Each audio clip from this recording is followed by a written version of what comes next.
And a very good evening, ladies and gentlemen, and welcome to the Tomby channel where I'm hosting the Wednesday Hump Day Chinwag. And we have plenty in store for you this evening or the afternoon, depending on where you are in the world. So we've got the usual people on the panel. We're going to be discussing everything from TV, film, maybe a bit of stuff that's happening in the news lately, some gaming related stuff, and of course we're going to be looking at some celebrity plonker of the week, and I'm sure you'll all enjoy that as well. So without much further ado, let's start bringing people out. Smooth the DJ. Hi. How you doing, brother? Doing good, good, man. man. Good to see you. How's your day My been? sleep schedule is all over the place, but I'm feeling good. I'm happy to be here because I missed last week. I had a good laugh on the drive back from my family, and I had a very good laugh from the last episode. So I can't wait to talk about the topics we have today. It's gonna be good. That's good, and certainly we've got plenty of things in the mix, and certainly, of course, plenty of things. Yes, we've got to have our cup of tea in hand. I've got my ladies' mug. We've got some things that we're going to be discussing as well tonight, Smoo, and the rest of the panel that's going to be coming out. That's actually quite relevant to some of the things that we play as well. So it's going to be interesting. Let's bring out our next Muppet. He was in the RAF, and his name is Status Queef. How you doing, boss? Hey, I'm glad you're representing the DEI with your mug. I'm very excited about talking about, how you're inclusive. I mean, I'm very We're inclusive. very inclusive over here. Yeah, I don't mind. I mean, the fact that we've got no female on the panel, great. It's fantastic. It's the way it should be. Cough. Lucky enough, Ickle Pickle took the dog out, and Yanni can't make it today, so I would have been bitch slapped to next week if they had been on the chat. Who knows? Maybe Yanni's watching. Did get the membership by Bend Over. I was just about to raise that up actually, because whilst the show was starting, there's definitely some backhanders going on. So Bend Over gifts a membership, and obviously Ickly Pickly receives it. So thank you. There's no sleight of hand. You can't do that in YouTube. I know. Can't blame me for that one. Can't blame me for that. You also got a new member days before the stream actually started. Who did? One member. Yeah, I think it was Jasmine Torres. I think she actually made a membership. Oh, bless! I didn't even see it. I saw when you posted the link. I just checked it in the link thing, and then it was there already. So thank you, Jasmine. May have been between obviously that being created. It was created on the 19th. Mm-hmm. Yeah. And then it's who highlighted that? Did you highlight that? Me. I did. I did. How the fuck did you manage that shit? You're the IT co-host, you twat. Mate, that's fucking voodooism. That's fucking voodoo, guys. That's voodoo. Right, okay, let's bring our next British man of awesomeness. It's been a little bit quiet lately, but hopefully we can cheer him up. Good day, Jack. How you doing, bro? What? Where am I? Who is this? Who are you people? Who sent you? How you doing, mate? You just I'm all right, invade somebody's house like that, just like, and you're live. And it's gone. All of a sudden, the goggle box. Put your pants back on. It's like Never cracking one out. Is my camera on? No. Off to a good start. Oh yeah. Yeah, I'm all right. Anyway, thanks, guys. I hope you're all doing well. Got plenty to talk about today, So we do. Yeah. Get off my lawn. Exactly. Get off my lawn. Exactly.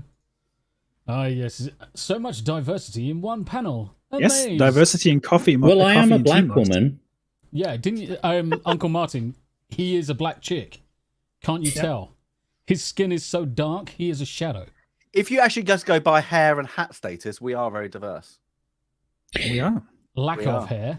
So it goes lack of hair, a little bit more hair. Yeah, I've got a little bit of hair. Yeah, but he's got more, and then it's you. And then just the hippie in the corner. Yeah.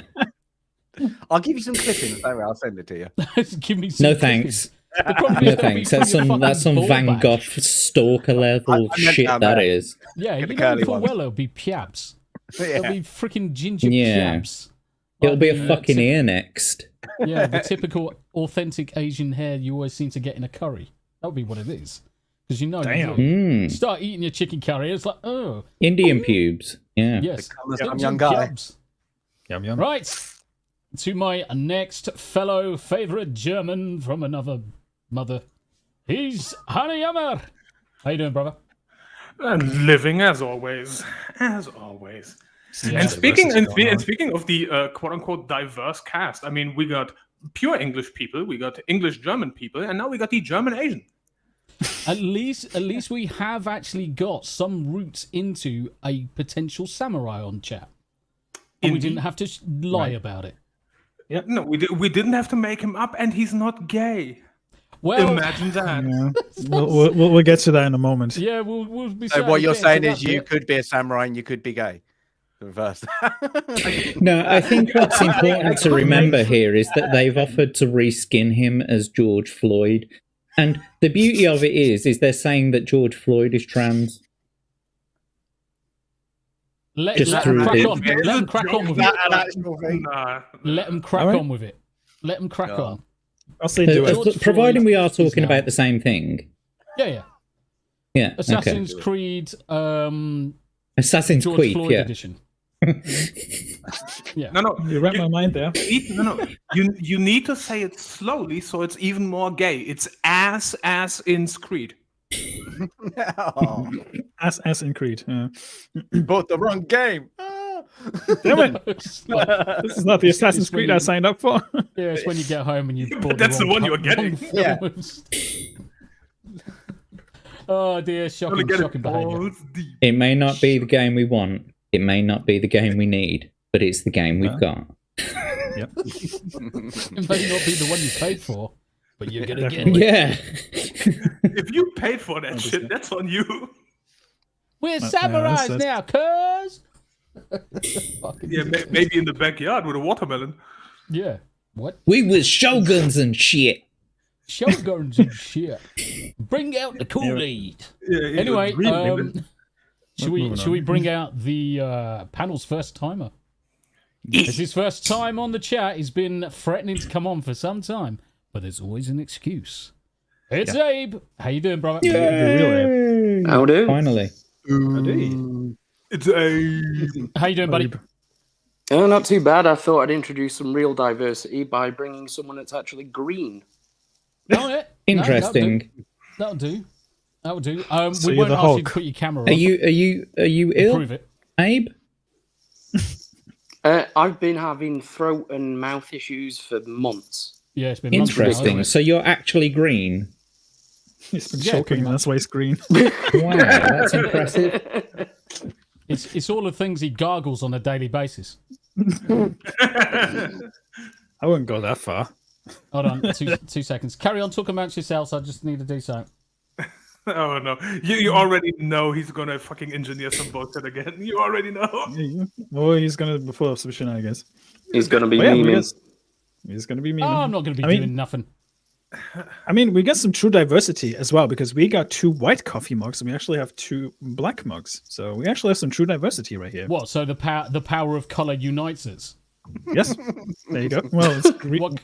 What color's your cup, Abe? It's a glass, so it's see-through. It's more diverse than all of That's yours. fucking gay as fuck. What colour's your cup? It's totally Hanayama? transparent. Transparent. Mine is wine red. What? That's even you more bleed? gay. I have more a gay. no. You did I have the- a wine red coffee mug. Okay, right. Okay, red. so it's got coffee in it. Yeah, No pride there's mug. coffee. No Oh, that's easy. good. That's good. No. And no, mine's not a fucking pride mug, you fucking fannies. It's not a pride mug. It's for fucking breast cancer research. It's one from 2019, made by the one and over. Well, technically, it's made by Mr. Porkchop.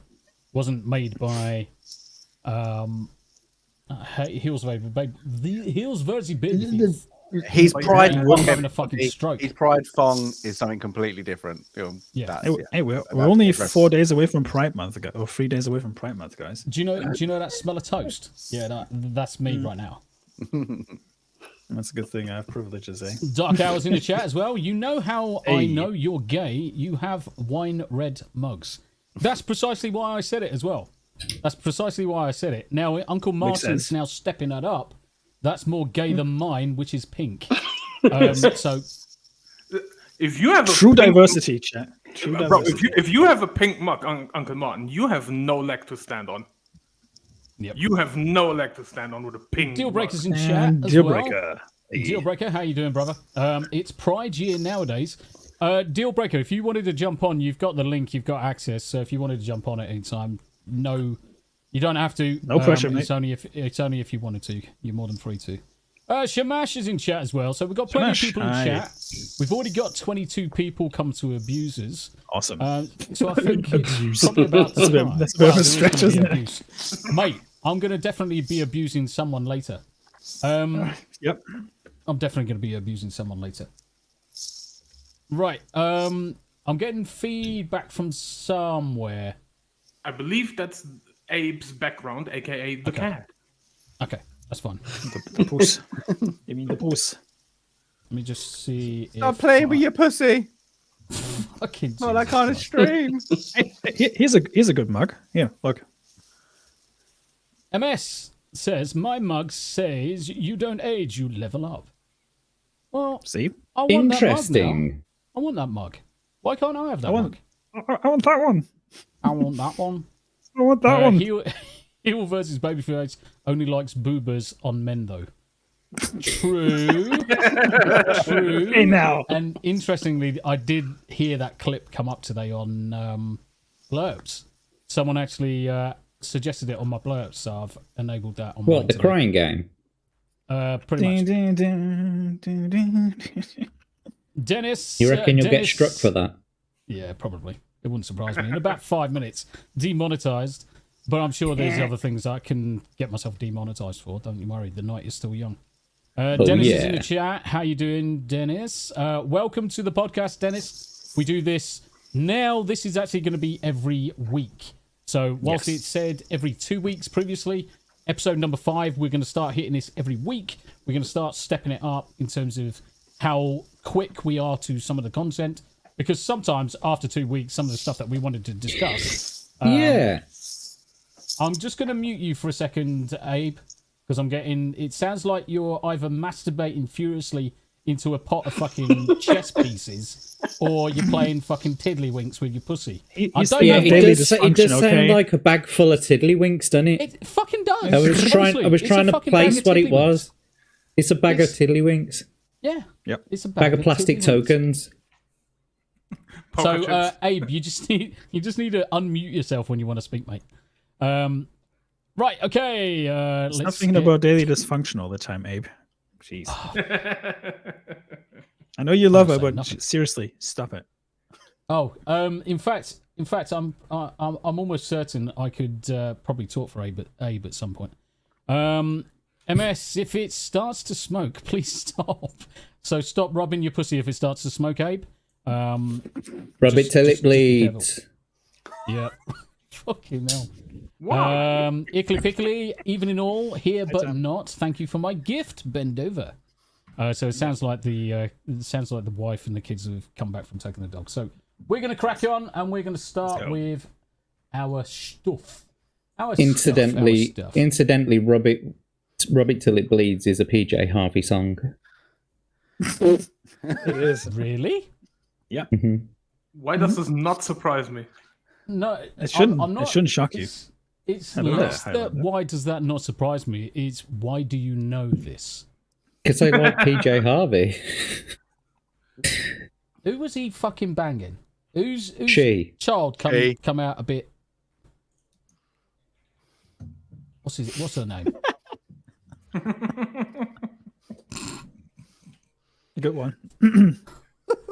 Fucking hell. Keep in mind, guys, I'm co-hosting Tomby's show for the week, so from here on out, every week when Tomby's hosting the show, it will be on my channel as well. Yep. So you get double the Tomby, double the That's Smooth. actually a good shout. So those people that are looking to kind of like just basically restream it amongst us, if you want to restream it, just let me know and I'll add you to the panel, basically the party, and then you can just do what you fucking like. So you can make use of that as well. And it also makes use of when I'm on annual leave or on holiday and I'm away, you can keep on cracking on. You don't have to worry about basically cracking on like that. But obviously for me, it's a bit more like that because it's a bit bigger, Jack. Obviously. Well, yeah, but I just wanted to get the full effect inside the screen rather than going off the screen. So it's all about production. I'll teach you sometime. As long as you bring the olive oil again and there's 2 fingers involved, I'm all right. 3, mate. This time you've had your 2. Upgraded. You've been dilated once. That's why a fucking sound is a bit dodgy because he's vibrating with trying to get 4 in there. Furiously vibrating. What can I say? I'm the Flash. Oh God! That's what I tell the girls too. Don't say that to Ezra Miller, Abe. He might look for you. No. Look at Lacey in the chat. What an adventurous person. A fist. It's just the way he comes storming straight into it, and it's like, no, nothing gentle. No, bite the pillar. I'm going in dry. It's fished. It's a fist or fuck all. 2 fingers of olive oil.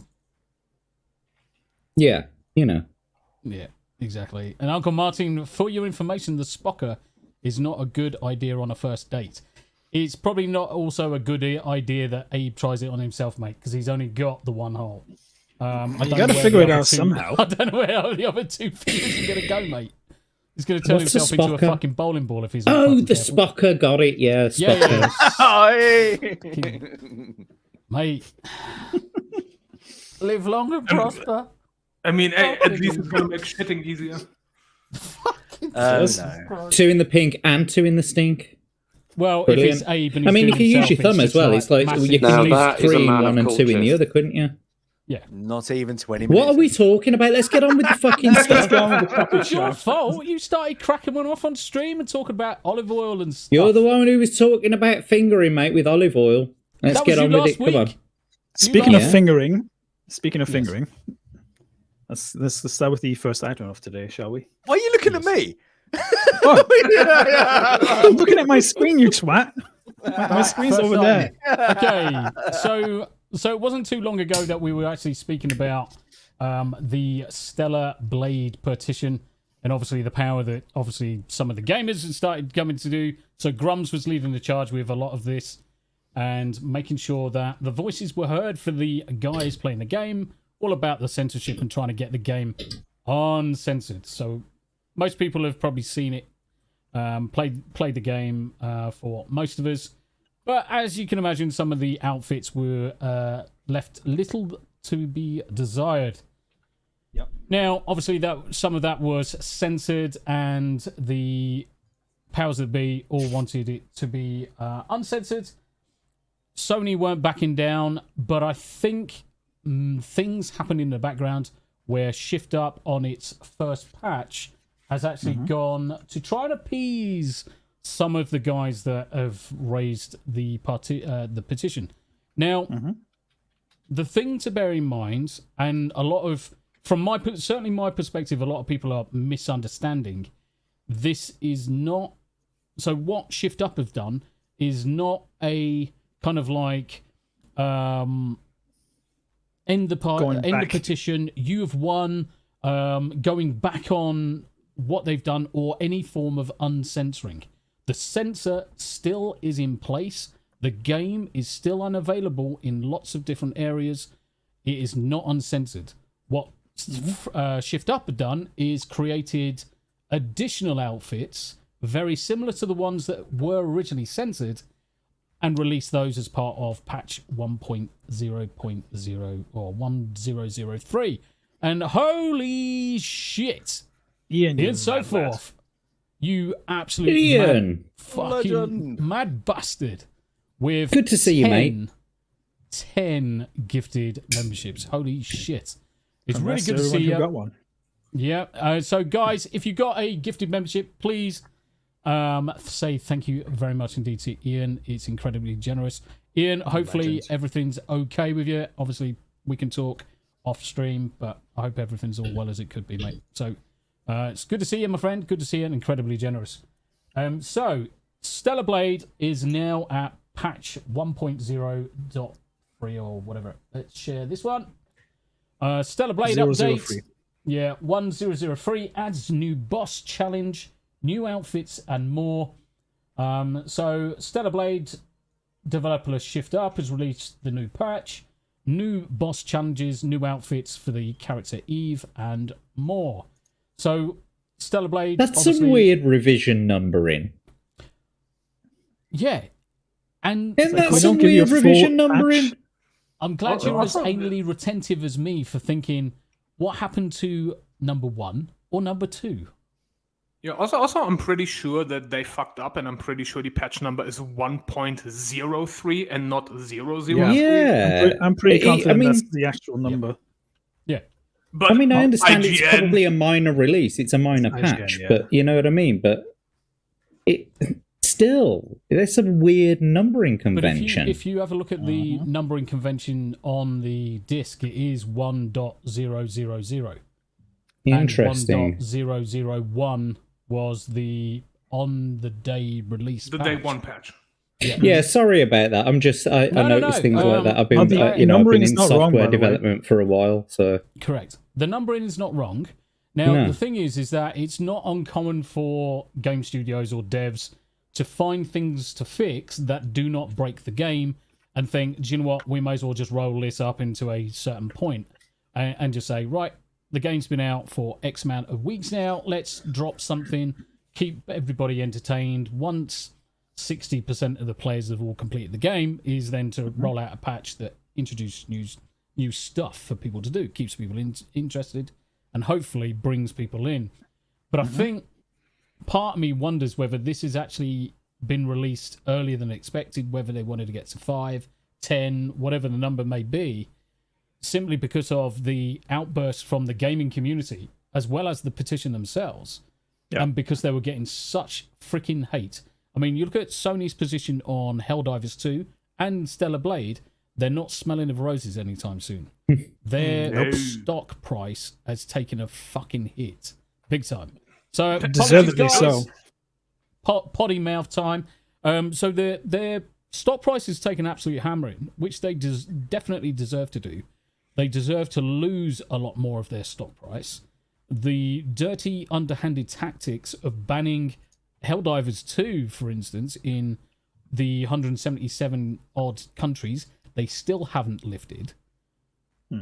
So I'm thinking certainly from my perspective, being not necessarily a game dev, but a dev of sorts, I'm thinking they've released this just to placate those guys that have raised the petition, to try and earn back some of that goodwill. But the question is, obviously, for the rest of the team, how far do they need to go before it's either too little too late, or is it enough? People are saying it's an absolute win over on Twitter, but I've got it's not an absolute win because they haven't taken back the censor. They've just tried to meet you kind of like, not even in the middle, they've tried to meet you a step closer, but it's nowhere near enough. I feel like this outfit thing is a consolidation, because they basically want to say, we see you complaining, we see your complaints, we see the petition, but we can't really do much about it, and that's why they did these extra outfits, because they weren't actually announced with the patch. They actually were bonus outfits that were added in slightly later, and the boss. If you played the demo, you knew the boss challenge mode was coming, because that was also in the demo. But I feel like going back on the outfit censorship is not going to work for Sony in the long run, because they know for a fact that when the PC version comes out and Shift Up is going to drop it on PC, that everybody's going to move their asses over there, for those who actually have a PC, and they will be able to play the game as they see fit, especially with mods and everything. So the thing, Sony shot themselves in the foot with the decisions they made lately.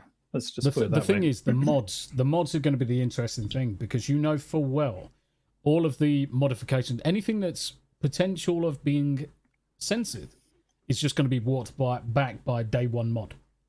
By a day one mod. 100%. Yeah. I mean, the solution for Sony is really fucking easy. It's not that difficult. Revert the original censorship of the outfits, revert the original censorship of the gore, specifically of the gore that is present on the character, and both for this and for Helldivers, re-enable the 177 countries.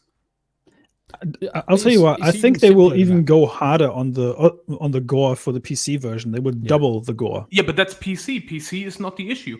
If Sony wants to reclaim goodwill, to revoke both censorships and re-enable the 177 countries, anything else is not acceptable. Anything else is too little. There's a simple way back for this. So you look at all of these games, and this actually goes for any game that wants to be woke but still keep an audience. Stick a freaking option in that's enabled or disabled that you can either say copyrighted content turn off or on, gore reduce or enlarge. I don't understand why the creators couldn't just have it in the fucking game anyway. Why they had to be so prudish and take things out or cover things up or whatever. Can we just release? Look at what Rockstar did. No, I understand it's not the devs. Why did they bend the fucking knee, though, is my issue. Why can't the devs just be able to release a game as they envisioned it, right? Just like Rockstar used to do with Grand Theft Auto, right? Look at Grand Theft Auto 3 and 4. Those games were, Vice City. Look at those games. They are absolute masterpieces of satire. The town planning that went into that, so much detail went into it to make it like, a real American city, a real, in-depth place full of crime, full of, hatred, full of misogyny, full of, sexism and, all those things. And no one gave a shit. In fact, we embraced it. The racism, the ableism, whatever you want to call it, it was all in there and no one gave a shit. It was pushing the boundaries. It was pushing the envelope of what was acceptable. That's why it was rated an 18 because of all the violence and the sexual and violent references and swearing. And that was fine because it was released and only 18-year-olds or under the supervision of their parents, under 18-year-olds, could play the game. Yeah, but here's the fun part. And that's it. Yeah, but here's the fun part. Stellar Blade is rated R, so it is, or rated M, whatever you want to call it. But the issue is, Shift Up is a Korean studio that has no other external way of publishing. And so they went to Sony. Sony said to them, or the permission is that Sony agreed to, okay, we will release the game for you. We will release the game uncensored. And then somebody, presumably either at Sony or because review copies were gave out to fucking games journalists, they then started fucking mouthing up, complaining. And then Sony went back and said, okay, we need you to do this, and then we publish it worldwide for you. So that's the issue, is if Shift Up had the opportunity or had the capability to publish on their own, they could strong arm Sony and be like, we don't need you, you need us.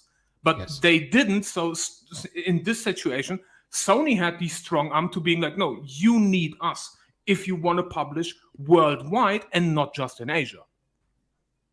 That's the big problem. So I don't understand then. So why can't Asian countries sort of self-publish over in Western countries? Because of Western values. Because we need to adjust everything for Western values. No, but I don't understand why can't I, like, if I make a game on Game Maker, right? If I make a game on Game Maker, hang on. If I make a game on Game Maker or what's the other one? Not Unreal, the other one, that Unity. Yeah, Unity. Right. So I make something on there, and then I can sell it directly on the Game Maker or the Unity Studios bleeding. Sale point. I can just flog it from there myself. I don't need to go through Sony. Essentially, I am going through Epic Games, I guess, in that case, or I'm going through Game Maker. But why are those options not available to Asians? I don't get it. Mostly it's because of greed. I'm guessing the developers want to get as much reach. If you got Sony behind you, not even reach, aren't you? It's not even not even it's localization. Yeah. Because if you, for example, if you take a Japanese game, most people in Japan don't speak English. So now translate the game into English, like just into English for a worldwide release. That's a major struggle for them because none of them speak proper English. Now you go to Korea.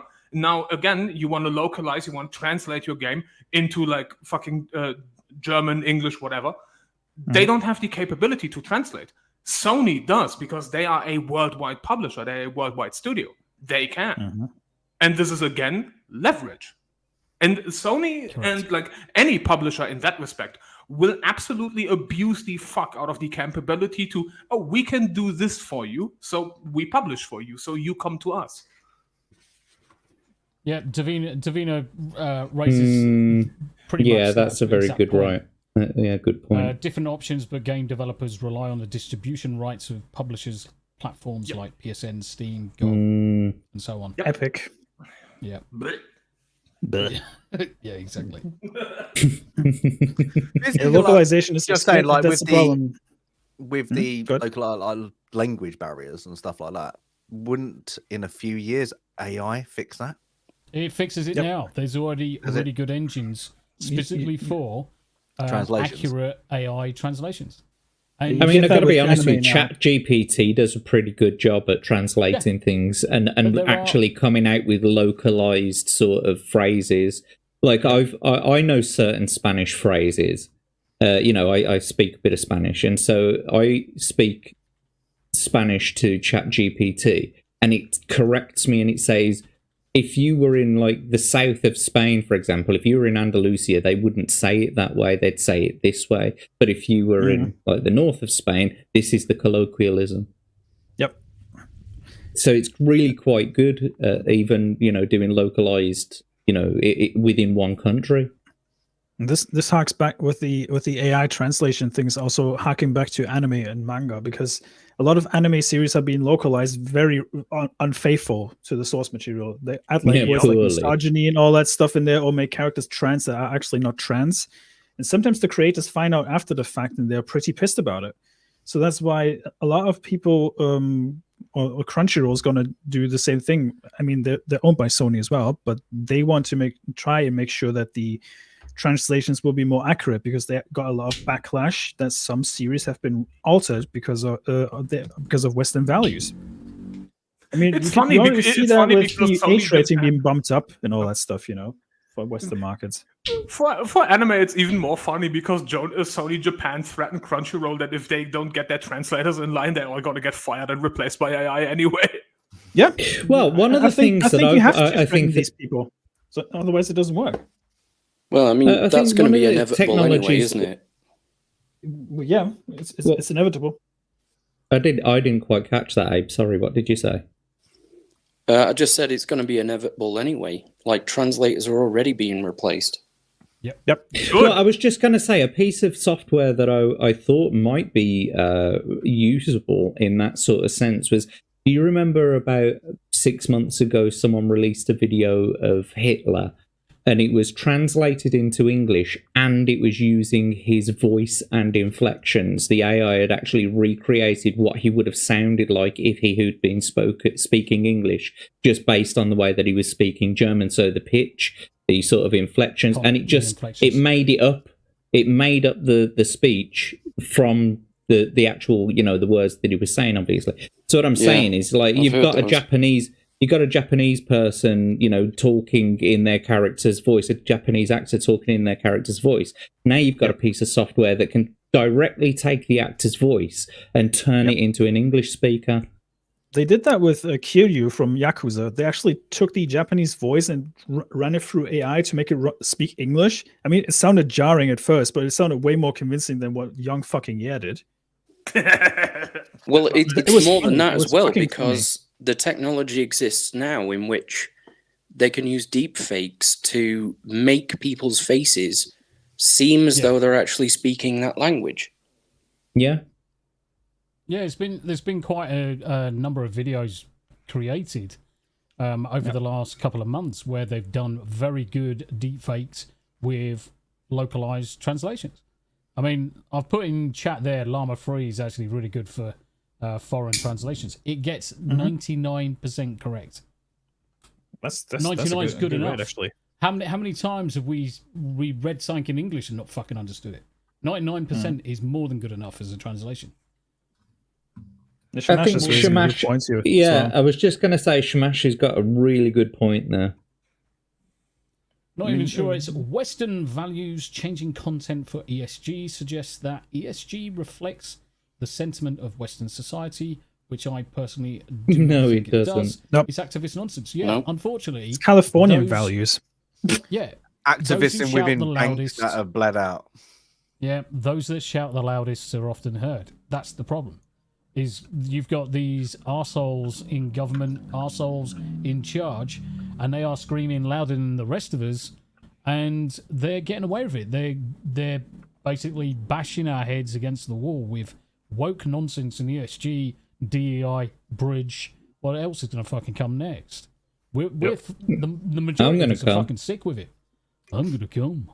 The majority of us are absolutely fucking sick of it. We don't want it anymore. We haven't wanted it since day one. Nope. I mean, look at all of our TV programs and films that we used to watch as kids.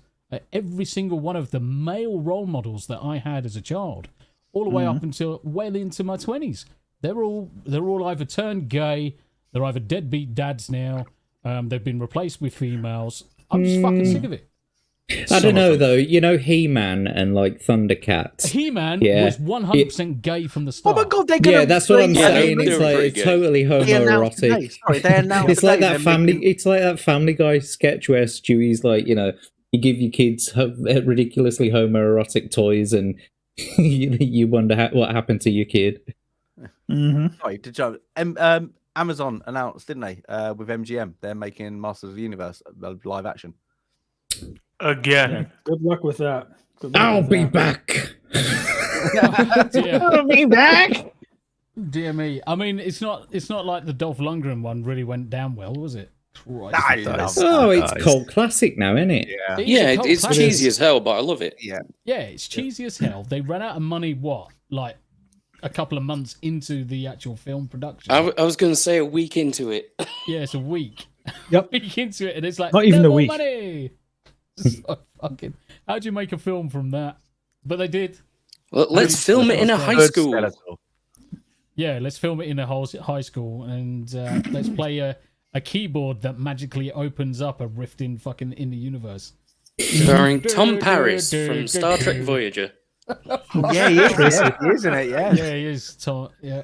Yeah, he's the Trace is raising a good point here. Yeah. You mean you're tired of strong, independent queens? Say it ain't so. Yeah, shocking, I know. But then you have Zack fucking Snyder with his fucking totally not Star Wars ripoff. Sorry, no, you did that wrong. If you mention Zack Snyder, you have to do it in slow motion, please. If you want to talk about Zack Snyder and his fucking Star Wars ripoff. Moving on. I was going to say you'd end up sounding like Matt Damon. Matt Damon. Or we can always just sound like Abe. Hello, Abe.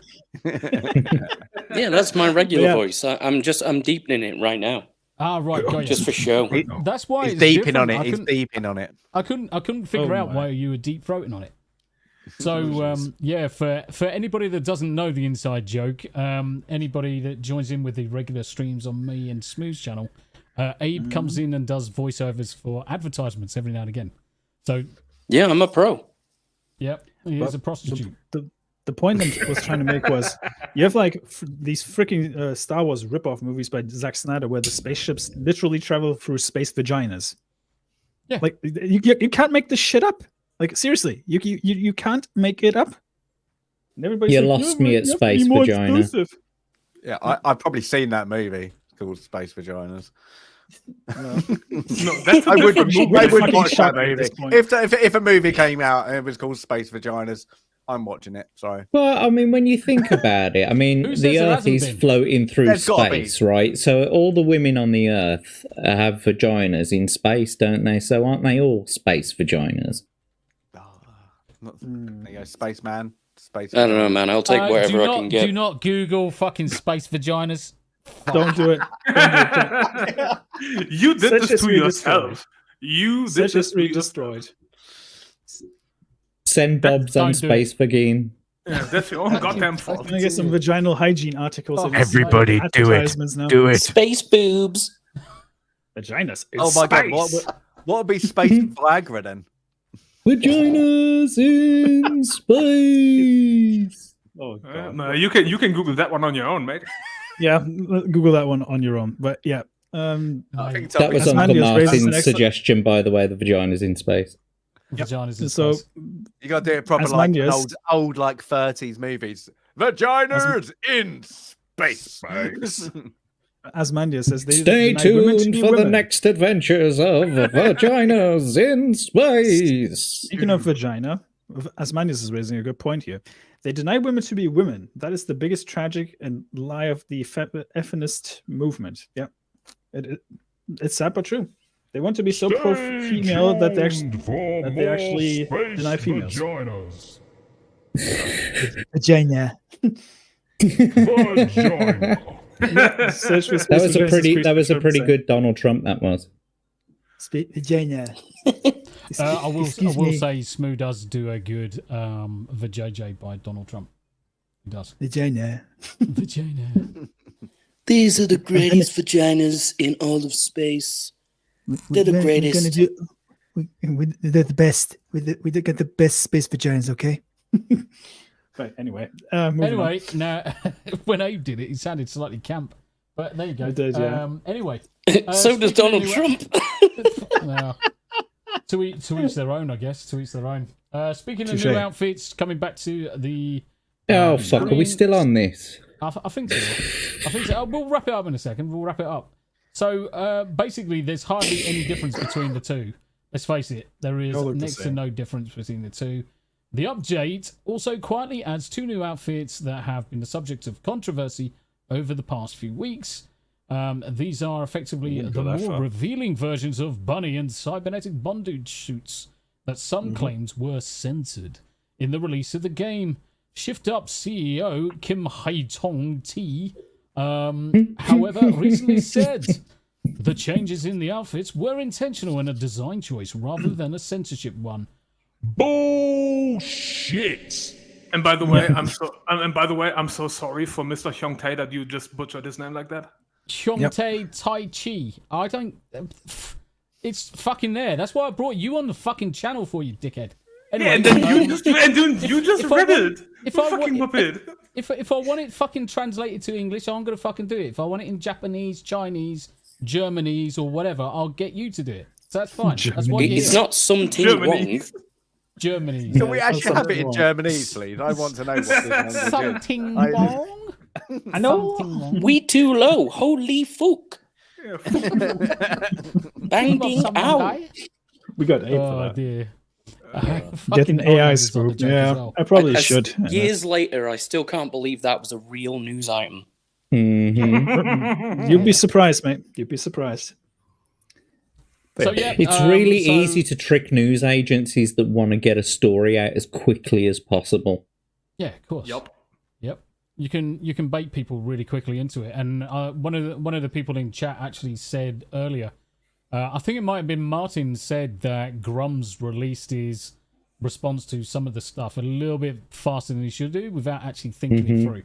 And that's one of the things that I generally try and do, is just at least take a step back, have that pregnant pause, give it a few days, don't jump onto it straight away, because you know for well any part of that's wrong, you're gonna get fucking hammered for it. Or you're gonna I think it's okay to start talking about. I think it's okay to start talking about, theories that you have within your in crowds, sort of thing. You know what I mean, like behind the scenes. But don't go in public. Yeah, don't go in public with something when you don't know all the facts. Yeah. Only, and if you are going to talk about something, then you can only go on the facts that everybody knows and that have been presented publicly. Yeah. So, needless to say, Hong Ti Tai Chai, whatever, was supposedly wanting to release the censored version all along. But unfortunately, we all know that it was actually the journalists that had their hands on an early copy all made complaints. Sony applied the pressure, and next thing you know, changes were made. Otherwise, why would you have a day one patch? Yeah, and by the way, since I see the fucking name of Forbes on the screen, can we just say that Paul Tassi is a fucking bitch crying about it, that we actually got what we wanted? Yeah. Fucking. I mean, Jason Schreier is not much better. He used to work for Kotaku. He used to work for Kotaku as well, doesn't he? Yeah, but you have Paul Tassi openly crying on Twitter, being like, "No, uncensored items is not a win. I'm fucking retarded. I'm Paul Tassi, fucking dickhead." Yeah, try. The thing is, don't get me wrong. I'm not going to take it away from the momentum of the petition or the fact that Shift Up have tried to placate to some degree. I mean, let's face it. When the CEO or whoever it was having the interview and they were asked, "Why did you censor it?" They immediately turned around and looked at Sony. It's like, how many more fucking fingers in the pudding do Shift Up want to send towards Tracy's direction? Oh, Trace just got back to the room, and my eyes see the words cybernetic bondage. Nice.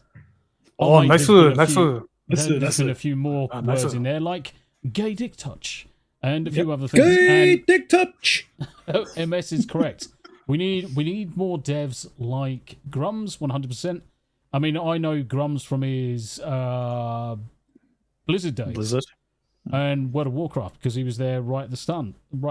So ultimately, the more people that have got people like Grums on their side, the more we can support. Things like the Stellar Blade petition. Do it. No takes. When you're home, as soon as you're home, Jay, just jump on. Jump into jump on to what? Can I just point out something? The article was written by a guy called Wesley. Can we just say shut up, Wesley? Why is that the standard response to anybody called Wesley? Because most Wesleys deserve Shut up, Tomby. Cunt. And he's gone. And he's gone. And he's gone. Poof. And shotgun. La la la la la. That was verified news, though. Where? Right, okay. It's enough talking about that. Let's move on to the next interesting thing that's just... Space vaginas. Vagina. Space vaginas. In space. This fucking... What? Mate, this is fucking psycho. Oh, every once a month, that's got to be a terrible thing to witness. The space vaginas in space. Speaking of space vaginas, let's talk about some science fiction that didn't happen. When space starts bleeding. Speaking of space vaginas, let's actually talk about some history that actually didn't happen. In space, no one can hear you queef.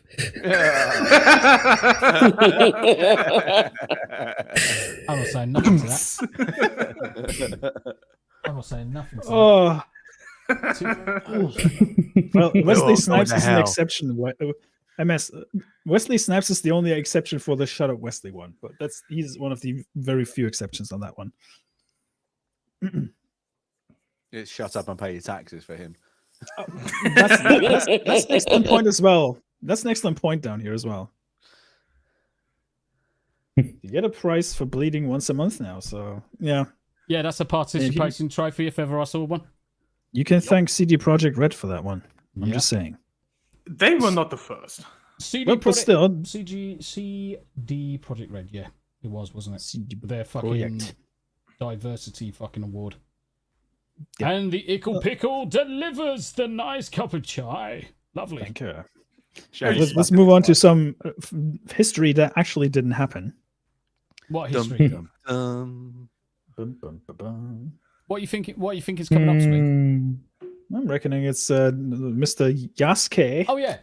Where is it? Where the fuck is that screen gone? Black Samurai Samurai Retainer. It's the we're shitting on Ubi lol hour. Fuck yeah. Yes. It's always a good time to shit on Ubisoft. Always. Ubi lol. Ubi lol. Yeah, we were Shogun and shit. Yeah, we were Shoguns and shit. Yes. We were Shoguns and gay. Yeah. Our favorite gay samurai. Exactly. Oh my god, it's George Floyd. Hey, George Floyd, you prick. People thought that video was real, by the way. All African American look look it was same. bloody real though. That's the thing, isn't it? It does look real, yeah. Loads of people come out of the woodwork and say, "Oh my god, it's true." But Assassin's Creed Shadows protagonists can be LGBTQ plus. Well, I'm sorry, can I just stop it? I know like a lot of people are going to literally. Yeah, is it can or that they are? Yeah, that's what I'm saying, because you're going to get a lot of people going, "Oh my god, it's amazing." They've always been like that. But isn't the old games you could actually have the dialogue and actually have, same-sex relationships? Didn't they have like one? Not in the first three. Not the first ones, but I mean later on they let you do that, didn't they? Like Valhalla, I'm sure you could get down if they wanted to. So as of Odyssey, I think. As of Odyssey. In Odyssey, you definitely can. In Odyssey, you can. Yeah. I think from my perspective, I don't really give a shit. I just don't need it in my games. I just don't see the need for it in games. Just play a game where someone's off to rescue a fucking princess or something. Why fucking Mario? Why make it not a fucking queen, a princess? Go and rescue a fucking princess, kill the fucking magical mushroom, and bounce your way onto fucking Narnia. I don't really care. Just but don't when does fucking it? keep on When throwing does it it in our stop? faces. It will when will it stop? Is it going to stop when they go, "Oh, like you can have the bestiality option on, please," because you're into that shit? Is that going to be like, "Oh, sorry, we've gone too far now"? Like, when's it going to stop? They're just going to because the next group will come along and go, "Oh my god, you're doing it to us now." It's like that. So there's a lot of just cut it out. Just have one storyline that just plays for everyone. That's all you need. Yep. Stacey's doing a bit of projection there. Yeah, on you probably. I always think you're. I mean, just to highlight that comment right there, I find the logic good on that one. One 6 feet black guy goes around killing people. Will be hard to find the suspect, especially in Japan. No, by the way, no, I've got to come back for that one. He just blends into the shadows. Womp womp. Yeah, womp womp. By the way, fun fact. It's fucking true. You're not going to fucking see the poor bastard. Yeah, well, only when he blinks. But I knew someone was going to say teeth and eyes. I fucking knew it. Yeah, but here's the funny part. I didn't say teeth. No, but it was bound to come out, weren't it? Well, you wanted to do that. I did, but it was low hanging fruit, mate. I just couldn't bring myself to do it. Just give him a red gum shield and he can be Knight Rider. I'm not saying nothing. I should be banned off the internet. Everyone should be banned off the internet. The internet is a fucking the internet is a fucking curse on man. Yeah, depends. But the funny part is, motherfucker wasn't even 6 foot tall. Yep. I mean, the thing how tall was he? Yasuke was shorter than Nobunaga, and Nobunaga was 5'11". Yeah. Oh wow. But like back in that, even 5'11" would be tall for back that in that era, wouldn't it? Is that why photo? You know that photograph of him where he's sitting there with his wife and his kid. Yeah, is that why she sat down? Because if she stands up, she'll be taller than him. Yes. You mean the AI photo? Oh, is that an AI photo? Is it? Yeah. Yes. They didn't. So it's not even real. There are no photographs of him. There's no photos. Only. Oh, so I got then. I got by an AI photo. Oh wow. Yes, okay. You got. I think there's one out of proportion kind of like tapestry type drawing where you can just tell there's no way that you can define height from it. It just looks really freaking bandy and bent over. Yes. Weird. Yeah, but so who's the other person in this game then? What does her do then? Who's she in history? She is completely made up. She is not a real character, and she is the quote unquote, "Oh look, you have a native person to play," and it's like, yeah, but during specifically that age period, meaning the fucking age of Nobunaga, It's not like we have like a gazillion fucking samurai to choose to play. No, we need the concho. We need the retainer, the fucking umbrella and sword carrier to be fucking overstimulated and be like, oh no, not only was he apparently this legendary uber warrior that, by the way, never did shit, and is allegedly this 6'2" behemoth who was shorter than Nobunaga. But no. Let's just roll with him. Why, for some fucking reason, go into the native country and have the main character be a man of native origin? We can have a foreigner that had no honorary title, wasn't a warrior, was a short ass, and never did shit. I don't know. I've got to say, it's a bit of a kick in the teeth to Japanese, or it's got to be a kick in the teeth to Japanese people. Every other fucking Assassin's Creed has had the character from the country that from within the country that they are playing in. Apart from the Viking one, because that was set in England, but it was like a Danish character, wasn't it? The best tweet on this one. Yes. Because Tommy literally did a tweet and went like, okay, here's Assassin's Creed 1. This is who you play, his origin. You did, I remember that. I'm going to try and find it. And then you have, obviously, the quote-unquote sheep in that one being Black Flag. But Black Flag is a game about pirates in the Caribbean. And if you look at who the main people were that went over to the Caribbean to be pirates, and then check the character you play and his origin, well, he fits again. Kinda sucks, doesn't it?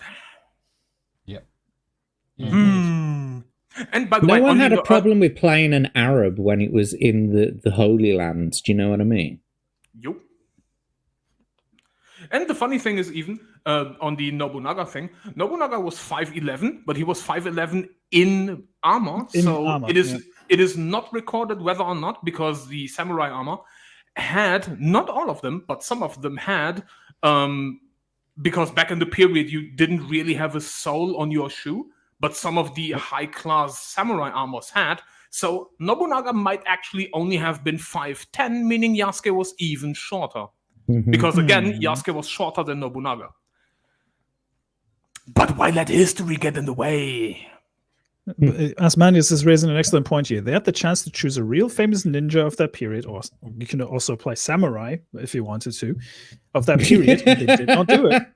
Yeah, and every fucking game before that was actually based on a character that was living in this region. Yeah, well, at least related to it in some way, shape, or form. By the way, you want another one that's really funny? They keep referring to the female character that you can play as a shinobi. There are no female shinobi. They're called konoichi. Konoichi, yeah. So, good job on that one, journalists. You fucking balance. Do you expect historical accuracy from people who can't even get the fucking Cuban flag right? Puerto Rican flag. Also, you have to bear in mind that the people that are making these kinds of games are the same people that talk about cultural appropriation. Yep. What do they think they're doing here? Absolutely. You had these fucking retards complaining about Ghost of Tsushima being a cultural appropriation from a game that was made by a Western studio that paid respect to the Japanese culture. They actually made an effort to actually make it authentic enough that Japanese people loved the game, and it was a lot more popular over there than it was in the West. Yeah, and it was universally loved by both sides of the world. Let's just put it that way. And the development studio, they were also made honorary, or some of the developers were honorary. What's it called again? Fuck, I'm losing the word now. But they were made honorary, like tourism. I'm losing. Spokespeople for the island that the game was based on. Yeah, I was about to say, because they got an honorary visitor's title and an honorary title for not education, but basically like a title that you would get, a title that you would get as like a travel agent. They got an honorary title on the island of Tsushima. So the development team got very respectfully honored in Japan, specifically on the island of Tsushima with that. So, they did a good job. Yep. tourism initiative thing. There was like a tourism initiative thing. Yes. Ambassadors of the island of Tsushima. That's what it was. Because they paid very great respect to the island of Tsushima. I think that's a great thing. Whereas you have this fucking game over here, which does none of that. No. It will be, and it will do none of that. I say, like, you can also how bad, like, you can't really credit this like news article be anything, because if you look on the right hand side and then look 3 articles up, and that just shows everything about this site. Into forces characters in this relationship. It forces them. It's like, no, it's just a game. Well, look, at the top one as well, Assassin's Creed Shadows is already being branded woke, and we're so tired.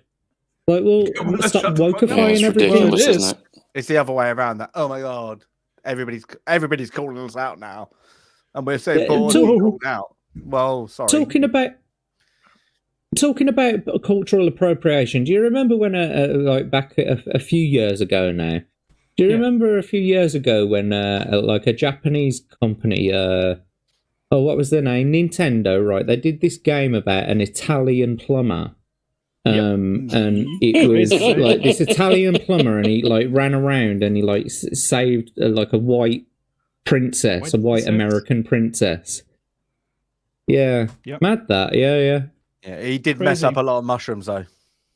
Oh, yeah. Mushrooms will fuck you up, though. The law of Mario is pretty dark if you really think about it, because all these blocks that you destroy were allegedly people turned into these blocks. So basically, Mario is a serial killer. What I think is more fucked up. What I think is more fucked up is that Italians who are plumbers, serial killers. I'm just wondering. What I think is more fucked up is the simple fact that Mario doesn't know that Princess Peach and Bowser are having it off behind the scenes, and the only reason why he thinks that he's got to go and rescue her is because they keep sneaking off together. Mario's the super simp for Princess Peach. Italian plumber saving a woman sounds sexist if you ask me. Yeah, exactly. If you go my current fucking day, definitely. Yeah, has anyone seen the Flash Gits animation of Mario Kart? Yes. the Mario the one Kart with the gamer word in it? You mean the one with the gamer word in it? Yeah. Yes. When Mario turns into a fucking bullet. Yep. Yes. Luigi, and no, I'm not gonna go any further. Nope.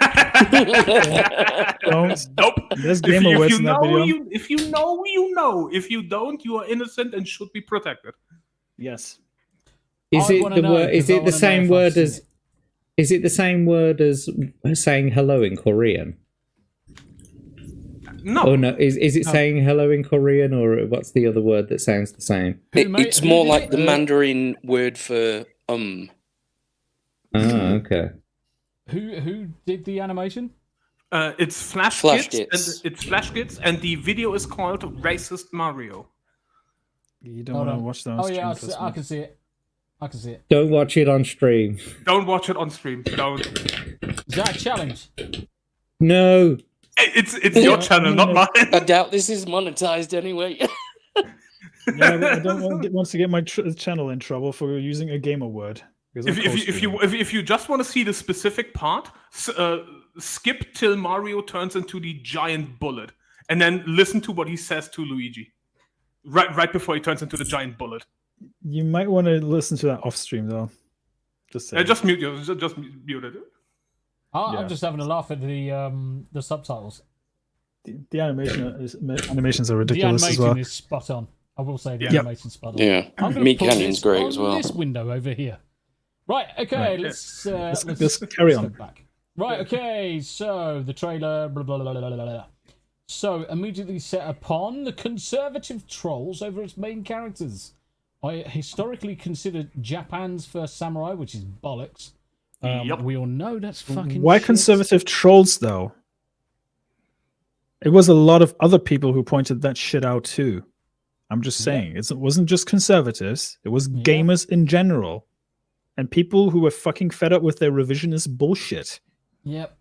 the latest offering, which has been branded woke by right-wingers for having a black protagonist, is set to be released in November this year. But the thing is, we never give a shit about him being black. We didn't give a fuck. He could be fucking black, green, pink, or fucking red. We don't give a shit. It was the first lie, or the first transgression for all of it, was, one, you've got Assassin's Creed in Japan, and it doesn't star a Japanese native.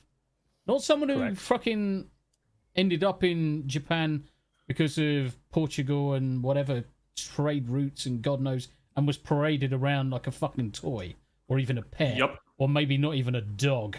So, one, they've got an awesome fucking country with a lot of history. They didn't fucking use it correctly. And then the next transgression is they called him a samurai. He wasn't a fucking samurai. No. He was a fucking retainer. He was a bitch. He was a fucking page boy. The third transgression, now, obviously, he takes it up the chuff. It's like, so you've fucked up your target audience. You've lied about the history of a person. And not only have you lied about the history of a person, you've now just made him gay as fuck. No one's going to give a shit about this, and no wonder people are pissed off. People are going to. I bet you that gay commentary is a fucking cop out to pander to the Rainbow Mafia. It is. to the fucking look, alphabet. we're trying, okay? We're pandering. We're pandering. Yeah, that's the idea behind it. I'm surprised they didn't put him in a wheelchair as well. But the thing is don't forget, the gayness of the characters only came about after everyone attacked Ubisoft for making him a samurai and making him the star of the game rather than someone from Japan and a normal samurai. They then have to deflect away from that fact over to something else to kind of like, oh, we don't want them talking about the fact that Yasuki is a black dude and he wasn't actually from Japan. Let's steer them towards something else and just let's say that they're gay and they can moan about that and forget about everything else that's come before it. And on that note, by the way, because I have seen this so much on Twitter, specifically also from these fucking game journals that have like the fucking IQ of a retarded tadpole. No, Japan doesn't hate black people because just in case these motherfuckers don't know, and they don't because they're fucking retarded, there is a great piece of Japanese media out there called Afro Samurai, which is a fucking great anime to watch. Who, by the way, is made by Japanese people because, spoiler warning, they actually don't hate black people. Yeah, Afro Samurai was made by people that actually wanted to have a little bit of fun with a story that they could tell, which plays in a fictional, pseudo-futuristic fucking Japan. Yep. So don't give me that, oh, Japanese people just hate black people, when they literally made a show. They invested time and money into an animated series called Afro Samurai and made two, in fact, black people, not only samurai, so fucking sword wielders and great martial artists in that respect, but also the series is very well received for not only the story that's being told, but also for the animation that was put into it to portray them as being badass. So, fuck you. Yes. And I could get angry over this shit for like the next hour. So no. The thing is, because you've got ties to the country, it sounds correct that you are as incensed as you are. I would be as well if they did one and suddenly they depicted the English as arseholes, which we all are. Let's face it, the British are a pack of classless wankers. As a famous person once told me. I would be pissed off as well, but ultimately, I don't play Assassin's Creed games. Those people that do play them are obviously upset. It's quite right that you are upset. I'm more than happy. Like for you, like let's take one of the great British stories, or rather stories that happened on the island with William Wallace, and let's have him be portrayed by a fucking German. Yeah. Like, why? Why could he not be native? Like, why is William Wallace now all of a sudden fucking German or some dumb shit? Like that would be the same incentive. Who was the was it Anne Boleyn that was black? Yes. Yeah. Yeah. And there's case in point. Look at fucking Cleopatra. Yep. Look at all of the Look at race horrible changes. histories. Look at horrible histories trying to make out like the first Romans in Britain were all fucking black. And it's like, yeah, there might have been some black people in Britain at the time of the Romans. Yeah, of course, but they'll be fucking slaves. I guarantee you. Yeah. Sorry. And So, they certainly would be so few and far between that most people in their lifetimes, bearing in mind your lifetime might only go up to 20, maybe 30 years, the chances are you will never see a coloured person in your life. Certainly not back then. Certainly not back then. Two things. I got a $5 super chat from Janwich. Zombies. Who was right? I did listen in the beginning, and I heard your snarky remarks. So giving Smooth super chat and not you should just piss you off. I can't even remember, what the comment was. I don't remember. It's been so long. Yeah, I know also, what it was. Speaking of Afros, diversity. Okay. Yeah. Speaking of Afro Samurai, let me just show my screen real quick. Wait, where's the? Wait, can I blow up the camera? Can I do that? Yeah, you should be able to show share solo layout or select yourself. Yeah. This is the vinyl soundtrack for Ghost of Tsushima, and the cover art was done by the artist of Afro Samurai. Yup. Nice. And it looks rad as fuck. It is rad as fuck, yeah. There you go. And we got Jay Tapia in the house. Jay Tapia is here. Hello, everybody. How's it I was going? going to say, Jay is actually joined us. Jay. I snuck him in. I hid him behind the super chat for Smoo just as I brought him in, so no one recognised it. But Yanni's also super chatted the Tombi for $4.99. Just kidding. Love you all. Can't stay. Just wanted to say hi. Yeah. Bless your Love heart, you, Yanni. Yanni. You have to do that. Bless you, Yanni. But yeah, it was the diversity hire comment that I made at the start, that there are no females apart. Well, now we've got Abe on the channel, since sorted. We've got Abe is not a females female. to go He's simping. Okay. Lol. Yeah. So indeed. if I can add one thing on this topic, I think what pisses me off the most about this kind of shit is it's kind of what I think Smooth pointed it out as I was walking into the chat here, into the stream here. They love to say like, oh, right wingers or conservatives, blah, blah, blah. If there's anything that anybody who raises an issue with the shit that they want to push. However, if you would have made an Assassin's Creed game and then say did it in, I don't know, some African history setting and had a white character or a Japanese character be the main protagonist in that game, all of a sudden they would have the same kind of complaints from the other side of the spectrum, being that it's historically illogical or historically inaccurate. Yet and then it magically wouldn't be conservatives having the issue. It would be just most likely at that point conservatives made the game or right wingers made the game or some nonsense like that. So the hypocrisy in their line of thinking, I think, is what just drives me the most mad. It's just there is no logical consistency to these kind of people.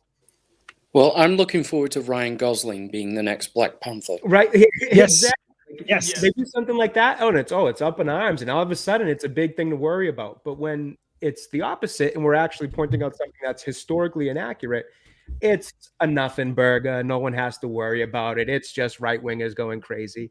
That kind of disingenuous pseudo intellectualism is just mind numbing to me. Imagine you complete this latest Assassin's Creed game, and right at the end, he like pulls a mask off, and it's Tom Cruise. Honestly, I would love that. I'm Tom Cruise. Vagina boob. Fuck your own face. Vagina boob. I just have you not that seen that? head I'm sure I've seen that. As soon as I'm sure. said, yeah, The Last Samurai. Yeah. No, I'm sure I've shown you that before, that Sassy Justice, where he's talking about the deep fakes. Yeah. But it's made by South Park, so anyway, go check it out. It's funny as fuck. Yes. See you later, MS. You take it yourself, mate. It's just the commentary from Tom Cruise in Tropic Thunder, where he says, "Take a step back and fuck your own face." Fuck your own face. Oh, superb. is superb. I'm glad I got that as a blurb. Glad I got it as a blurb. It's on the soundboard too. Yep, indeed. Yeah, but the thing is, if you really want a Assassin's Creed game that's not made by the Assassin's Creed devs, which is actually very good, go play Ghost of Tsushima. It's actually way more rewarding than this fucking stuff. I would agree. That was a great game. And the biggest part I think about this whole thing is that this is the most publicity this game's going to get because it's undoubtedly going to be shit. And nothing to do about the setting or the characters, because all Assassin's Creed games since roughly like Black Flag have been shit games. They're not good. They crank one out every year. It's copy paste nonsense. Maybe not every year, but even so, they just it's close enough to copy paste. Even so, they just copy paste, whether it's bi-yearly or whatever the hell it is at this point. Like Valhalla wasn't very fun. It was a cool setting. It was, I believe, like Viking type setting and all that, and it was fairly accurate from at least character design standpoint. I tried playing it. I couldn't get into it. I think I did about an hour's worth of playing where I was like, this is boring as hell. This is nothing for me here.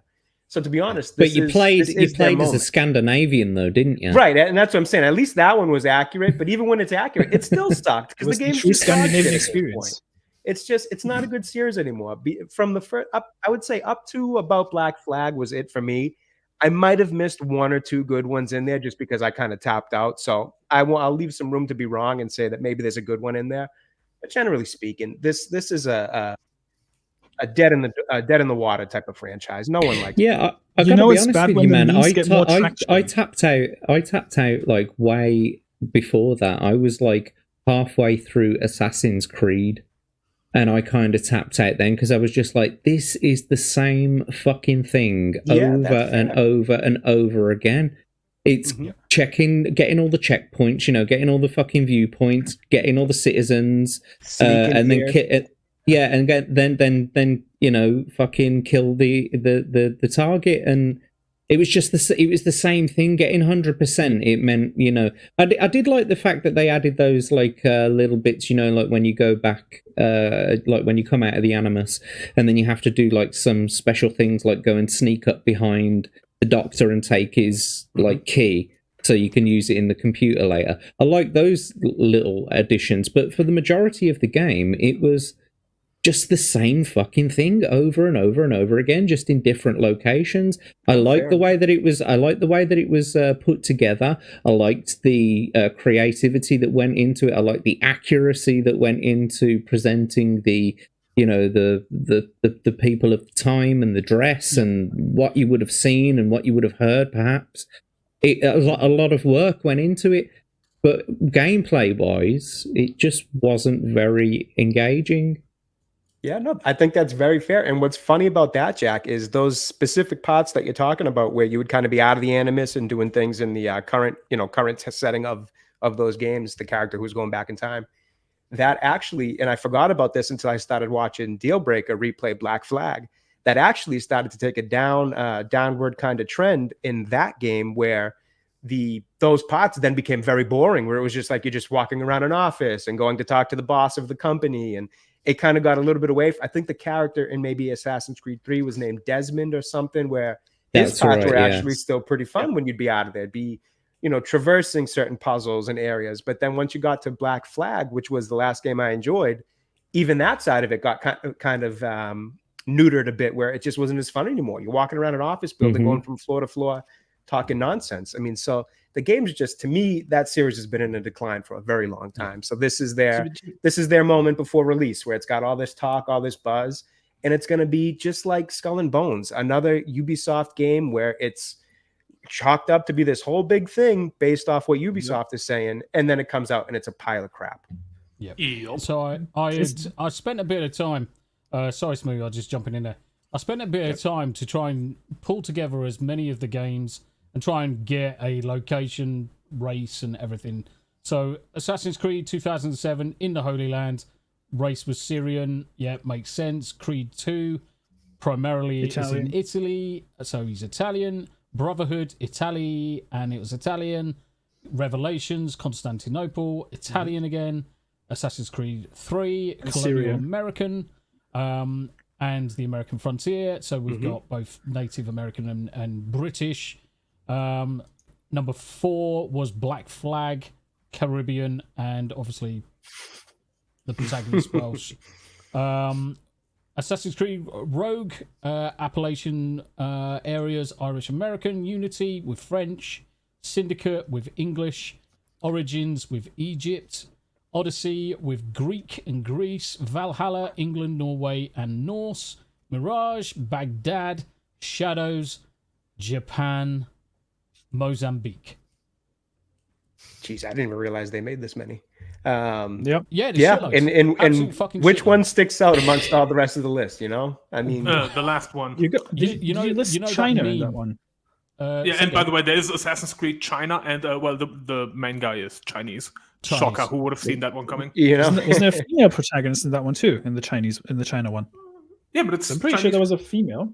Yeah, but it's Chinese. Yep, but it's a Chinese one. So I'd miss one. Do you know what? After typing so much out, still in my opinion, and based on previous writers no longer with Ubisoft, that the choice of Yasuke was as lead was one of virtue signaling ideology and the interference of SBI like-minded individuals. It's not racist to state that a Japanese lead should have been chosen, not a retainer from another country that was no more than a sword carrier. I hope AC Shadows crashes Ubisoft stock. And it did. 2 pence. That was my 2 pence. I spent a lot of time writing that fucker. Good job as well. No, it's actually a great visual to kind of look at how accurate it's been in the past versus this left field kind of turn that they're making. It makes no sense unless you look at it through the light of, well, this has to be SBI, something like that. Then it makes perfect sense. Otherwise, it's out of left field. It's the only thing I can do. You're right, Dominic. How you doing? Hello, myself Dominic. And Dominic, guys, after the Hump Day podcast, myself and Dominique are actually carrying on with Baldur's Gate 3. So that'll be episode part 2 of our Baldur's Gate. Part 2. You see, I'm sorry, but I have been so deep into the Nick Ricciator stuff, and I'm not really going to get into it now, but I've been so deep into the Nick Ricciator stuff that you saying Baldur's Gate, all I hear is Baldo. Baldo.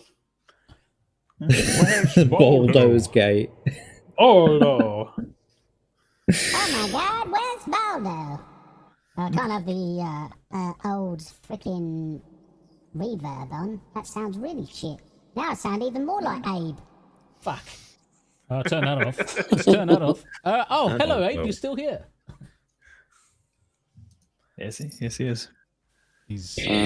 So, you know, when you wrote this, Tom, yes, mate. You know, when you wrote this, like that bit at the end where you said like Ethiopia, Mozambique, Sudan, is that just because you didn't know where he was from, or is that because no one knows where he's fucking from?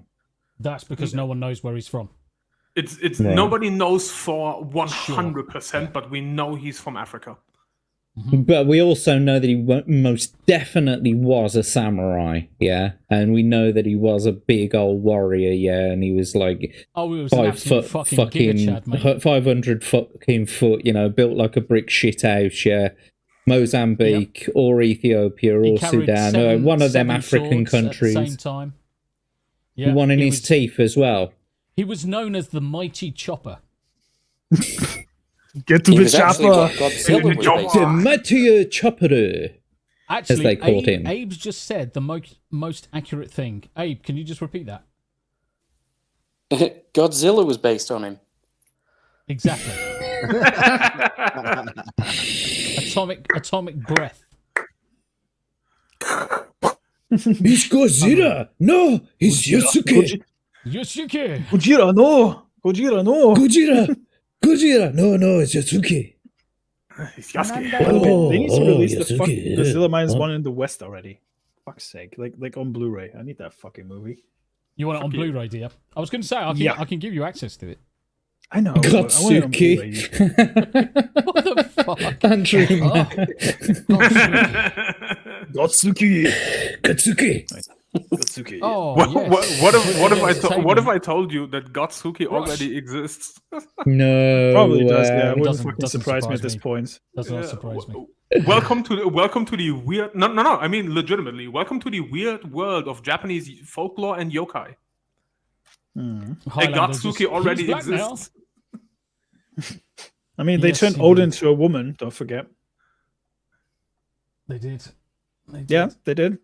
I'm just trying to find the comment that where it was pointed out.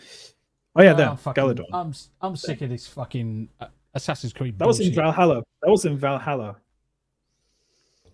Oh, is that? I didn't even get far enough in that game to find out they did that. It's just spoiler, I guess. But oh no spoilers. I didn't plan on going much farther.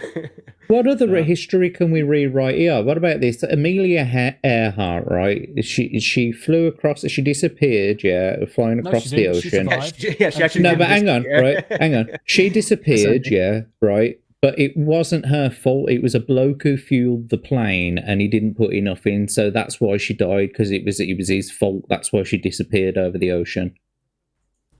Yeah.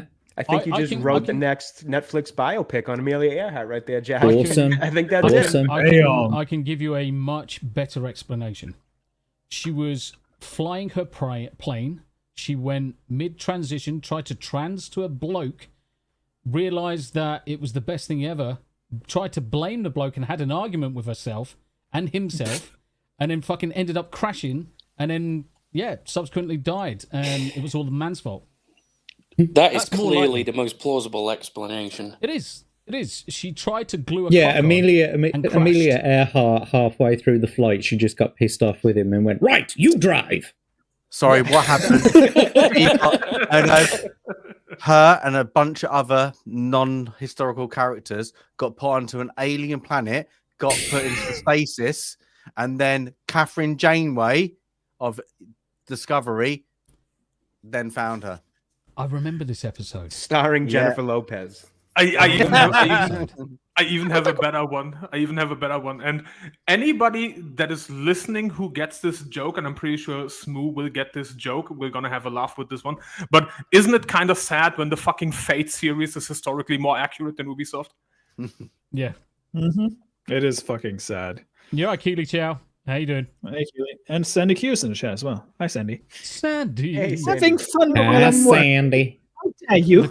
The question is when is Sandy driving home? Surely it's drive home time for you now, Sandy. Soon. It's got to be.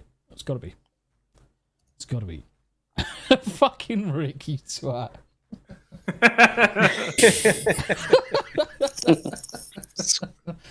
I'm not fucking Rick. If you expect me to bloody read that out, you got another thing coming, because Yanni will come on or Iker will come upstairs and give me a smack. So I ain't fucking doing it. It's a fucking trap. Worth it. You are correct. I'll that's give bait. you a tenner later, mate. That's bait. Fury Road, that's bait. Base as well. Base as fuck. Right, I've had enough of talking about that shit. On to the next thing. Else seen this bullshit? Yes. Yeah, this is just ridiculous. As if the previous shit wasn't. To avoid causing offense, Taika Waititi's Time Bandits TV remake will not feature dwarfs. Fucking Jesus Christ. I cannot stand that man. It's like Mick Hucknall. If I saw him in public and I just ran into him, I'd immediately punch him in the face. Ginger it's just... Yeah. Taika Waititi. Who's another one? Greta Thunberg and all. Instantly just punch them in the face if I saw one of them in front of me. Instantly, it's just a natural reaction, though. That's the thing, isn't it? He's such a fucking twat, and he's a smug twat as well, which makes him even fucking worse. Yep. And he's had one or two good movies that I think has unbelievably not only gotten to his head, but gotten Hollywood to just adore him. Like, I think I liked Jojo Rabbit. I thought it was a very good movie. Yeah. I liked Separate the art from the artist. I agree, they were good movies. I like that one, but then it's like just about everything else he touches is like, oh my god, this is way too much Taika Waititi. Way too much. Like, you gotta. I like that Ryan Reynolds one. Steal it back a bit. Yeah, I can count on two fingers that he was in deliberately that he did great with. One was Flight of the Conchords. Yep, that was fun. Yeah, I like that show. And the other would be JoJo. I also did like the Wilder People, or the Wilder People. I can't remember exactly how to pronounce it, but there was another little like smaller indie one he did that was a nice little movie. It wasn't as good as JoJo, but then when he got Thor, not Love and Thunder, the other one there, Ragnarok, that was the one to me that just kind of like put him in Hollywood's graces for an inexplicable reason, because the movie wasn't that good, and nothing else has been since, really.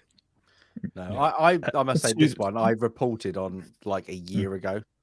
It's when Terry Gilliam, check it out, guys. It's quite a good little thing, but it was when Terry Gilliam got invited to set, and they were plugging it. We're going to behold your vision, blah blah blah, and he just apparently stayed there for 30 minutes, and then told them, "Oh, this is a piece of shit," and then stormed off set.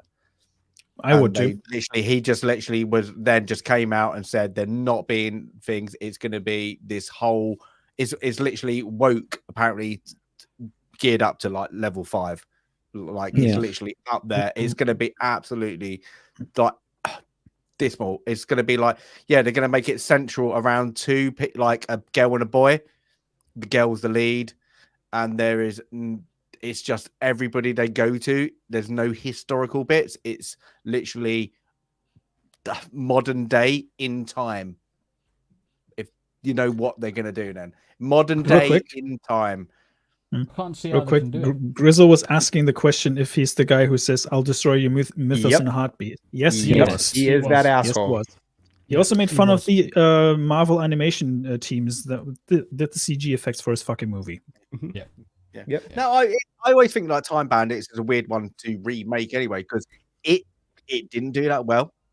It's got revered by you had it at that age and you watched it, but even now I'm like, it's still not a very good movie. It's watchable. Yeah, but it's a genuine cult classic, is it? Yeah, it's a classic now. It's like that to remake it and now to make it into a TV series, and then trying to butcher it and not keep like that premise of what it was it's going to miss the mark. Like the whole great thing about it, if it didn't have the Monty Python crew, gearing it up and Sean Connery, I think that it would even bombed even harder in the past. Right. It's like the adventures of Baron Munchausen. That got propped up by the Monty Python crew. Yeah, it's like So now, everything that is a cult has a cult following. Yeah. They've got no new ideas anymore, but what they're trying to do is everything that's got like a cult following, they're revamping it and destroying it. Yep. This is the theme. Every single thing that is in media that has some kind of cult following that people from the past identify with, i.e., like fucking millennials, Gen Z, boomers, anything that they relate with, destroy it and turn it into this woke shit. That is the mission. I cannot infer anything else from this other than that, because that is the evidence that is being presented to me.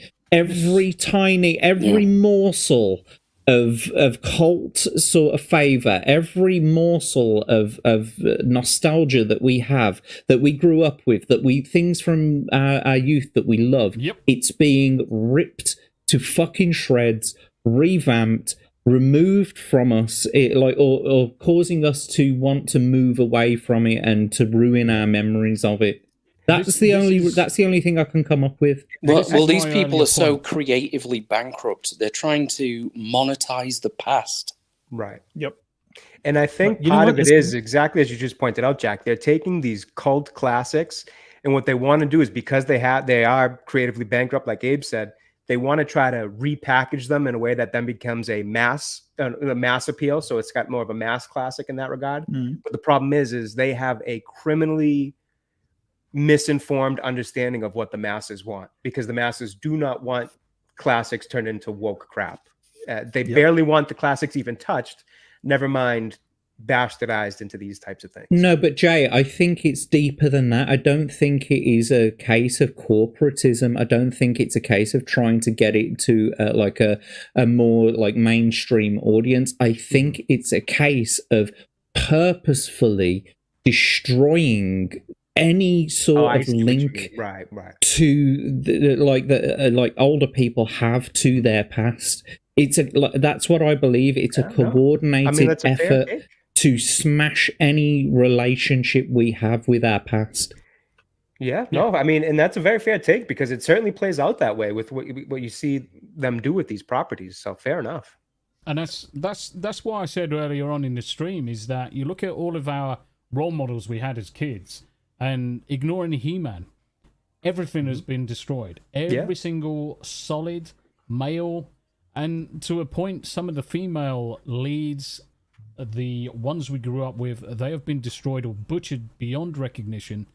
This is just another opportunity for them to take something from the past that's got some form of cult standing. And Stasis Geek was completely right. The original film wasn't fucking fantastic, but they're taking something because they are they've got no original content anymore. They've got to take it. They've got to twist it. They've got to make it so far away from what came before it that it taints the very second this comes out. You know for well it's going to be shit, and because this is going to shit, it's going to taint everything that came before it. This is going to be another Willow. This is going to be another Willow. This is going to be literally, they're going to pander. They're going to say that you didn't watch it because you're that kind of person. You're that, you're left, whatever wing, whatever. I don't give a shit. But they're going to say that you're that phobe, that because of they're going to literally twist it into this narrative that nobody really wants to care about. One, Willow's not a great movie, but I've bloody enjoyed it as a kid. Does it hold up now? Probably not. Do I need to see the sequel? No, I don't. Time Bandits, exactly the same. A little bit of probably a weaker movie, but like they're going to have this. They're going to call everybody everything over the sun to make that like the sticking point, and then they're going to have to pull it.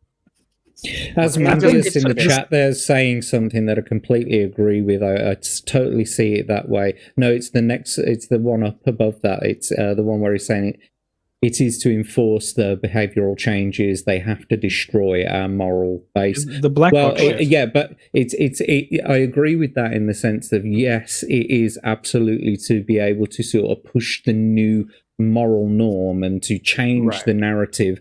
Because what I've said before on many a stream is that whilst you've still got the gatekeepers there, i.e. us, the ones who remember it for what it is, the ones who love it, the actual real fans of the IP, we're still the gatekeepers, and whilst we're there, they're not able to insert their new fucking found logic, So what they're doing is they're smashing it to bits to alienate us from the project, so that they can just do with whatever they want to teach a whole new fucking generation of an audience their new agenda.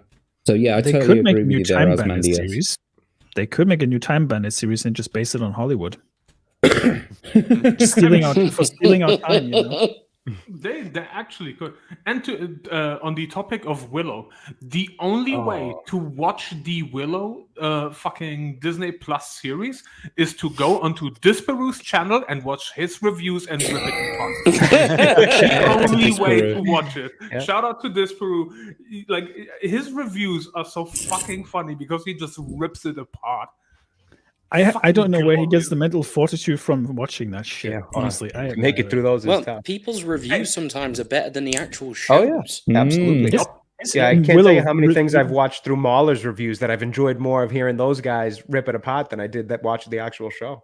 I just don't have the time to do the reviews. That's the problem. With working, but when you do them, like you actually realize when you start like waffling on, your brain makes more sense of what you actually saw. It's like, especially with like like more and different, they do a lot of Star Wars stuff as well. And then like you just literally like you watch it and you go, brain fart, what is going on? And it won't leave you, and then you just start talking, and then you realize why it was crap, and he just keeps on like you realize it's not my brain, it was the shitty show. It was the shitty show. You see, the problem is for me right now, I love that idea of being able to just sort of like rattle something off the top of your head. Right now, I have this issue where I can do that, but I often do it when as it happens, like as I see it, as I'm watching it, I'll start talking to myself and like all this shit will start coming off the top of my head, like I'm talking to the producers of the fucking show. Do you know what I mean? They can't hear me. They're through the fucking TV screen, but I'm saying it to myself and I'm going over it. And then I'm like, shit, I should record this. and then you go to record it, and then it doesn't come out the same fucking way. It doesn't flow. You completely fucks it up. Well, what you could do is do a lot of notes just, while I watch. Yeah, just do like a voice recording of yourself. Yep. Say it out loud as you're watching it, and then re-record it later if you need to. Yeah, just don't show the bits in between to the police. And the funny part is, the funny thing is, speaking of your mind making sense of shit, you can ask Nerd Takes, because when he streamed Stellar Blade, he had questions of like, okay, but how does this work? I just made shit up in chat and he couldn't tell if it's real or not. Yeah, and then like, and I even said, I'm like, Hannah, I'm gonna be honest with you, I don't know if that's real or not, but you're making a lot of sense here, so I could buy that. At least it's just logical. What's the term? Verisimilitude, all that kind of stuff. At least if it fits within that, I can buy it. But So the problem is kind of Hannah's got more creativity than anybody over at Disney Plus, so that's kind of the problem. Yeah, here. like Hollywood now is even a little bit like something stupid. They need a backstory for it. That's the problem they're fucking up with. There's no mystery anymore. They need a backstory. Prime example: Predator 2, the flintlock pistol. Why did we need a backstory for that? That was interesting, but it was literally a throwaway and everything. They've been here. They've been here before. Throwaway. It was completely throwaway. We did not need to know, but it kept us. It's like, oh, it's even worse. That's though. cool. But gentlemen, it's even worse. The flintlock actually has a really great fucking Predator comic where the flintlock actually comes from a fucking pirate, and the Predator sees him as worthy, wants to fight him. His crew goes in and betrays the fucking captain of the ship. The Predator and the fucking captain fight off his crew, and the last surviving crewman kills the captain, so the Predator doesn't get to fight him, and he just loses his shit and fucking kills him.